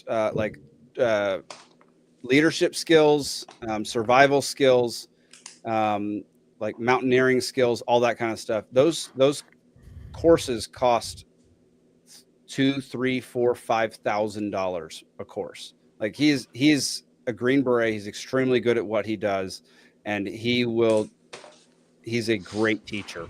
I've gone to a few classes at his facility, and he's great. Highly recommend. Is he coming on as a sponsor? Brian says $50 for the range day on November 23rd. So go check that out on LP Georgia's website, lpgeorgia.com. He's not a sponsor here because he is now part of the Peaceful Sea Network. The network, but does he want to sponsor a show where we drink and just talk about the news and whatever else? Yeah, I don't know. Maybe we'll talk about that with him in the future. Maybe once he gets his own property for his own range, then we can talk about it. For now, let's let him build his thing so he can keep training people how to be responsible with firearms and be good with firearms. Which we all want. Yeah. As a total side note, if anyone finds anywhere, any place that's selling 22 long, not long rifle, 22 long ammo, I need some. Why I is that, can't Alvin? find it. Why do you need that? What is up with your dumb gun that won't fire? It's 100 years old and it takes 22 long, and I want some for it. Can you buy the components? Like, yeah, you can make your own bullets. I'm sure the casing is probably the casing's the same as long rifle. Yeah, it's just the projectile's different essentially, and the power. Oh, but it's rimfire, which is be a bitch to reload. Yeah, that would be. So yeah, have fun making me some 22 longs though. I'll take them if you make them. Actually, I don't know if you make them. I don't know if I want to shoot them with my antique gun with a 100-year-old gun. Yeah, I don't know. Explodes in my face. Like, I mean, it's only a 22, so that wouldn't explode that much. Yeah, you'd only lose one finger instead of 5. Yeah. I mean, you're not going to end up as Kentucky Ballistics With the from it. the BMG that blew up in his chest or whatever. Yeah. All right. Zane, do you have anything to say before we get out of here, man? No. But ironically, All right, Nick, that was saying something. Yeah, it was. Nick, you have anything to promote or talk about before we get out of here? As of right now, nothing crazy because the campaign's over. Yeah. But, we got some big plans coming up. Maybe I do some local run, or we got some other big ideas for local runs next year. So, heck yeah. Working that out and trying to get back to trying to get the Bitcoin caucus going a little bit more, promoting Bitcoin. It seems I like hate the word caucus. Pennsylvania seems to be seems to be like a big state for this right now with the bill we talked about the other week. Apparently also legislation is being introduced to create a Bitcoin reserve in the Pennsylvania Treasury. So I'd like to, being that I just found out about that today, I'd like to think that I influenced that a little bit with my pro Bitcoin run for state treasurer. Heck so yeah. I'm going to take credit, even though it probably has nothing to do with me. But I don't know, man. You got covered by some news. Like that's not a small thing. And like promoting Bitcoin, the more people who promote it and the more people who are running for things that promote it, like the more it's going to get into the zeitgeist. Like, I mean, on CNBC the other day, they were talking about whether or not it's time to end the Fed. Like these things, these things we talk about, like, I know we're not the biggest podcast on earth, and I know that none of us have followings. But the more that libertarian ideas get out there, and the more people talk about it, and the more people see clips or see whatever, the more likely it is that our ideas, what we want, are going to get out into the zeitgeist, and people are going to start talking about them. And I think it is getting there. I mean, we see what just follow what Elon's been saying the past couple of days since Doge was officially announced, what Vivek Ramaswamy is saying since it was announced, or what he's been saying all along. I mean, somehow to some extent, a lot of the ideas that have been fought for years, going back to Ron Paul and before, are kind of starting to at least become like acceptable conversations to have. So I guess the moral of the story is no black pills. There we go. No black pills, everybody. No black pills. Black pill is no hope, no future. You might as well just die right now. There's so many pills now. I feel like I need one of those old man. There's 5 pills. There's five. There's 5 Red pills. pill, blue pill, white pill, black pill, orange pill. What the fuck is orange pill? Bitcoin, baby. Well, it's 6 if you count that, because if you, in the technical Yarvin sense, from Yarvin, the 5th one was the clear pill, which is just realizing that all the pills were placebos or something. Okay, Yarvin, shut the hell up, Yarvin. The orange pill. Oh, Brian says we forgot the coconut pill. What the fuck is that? You exist in the context. All right, everybody. This is all a simulation. It's the digital pill, like the D pill. No, the D pill is something else. Okay, got it. All right, y'all. Tune into Free Georgia Podcast on Monday night, Cascade Effect on Tuesday night. We'll see y'all next week.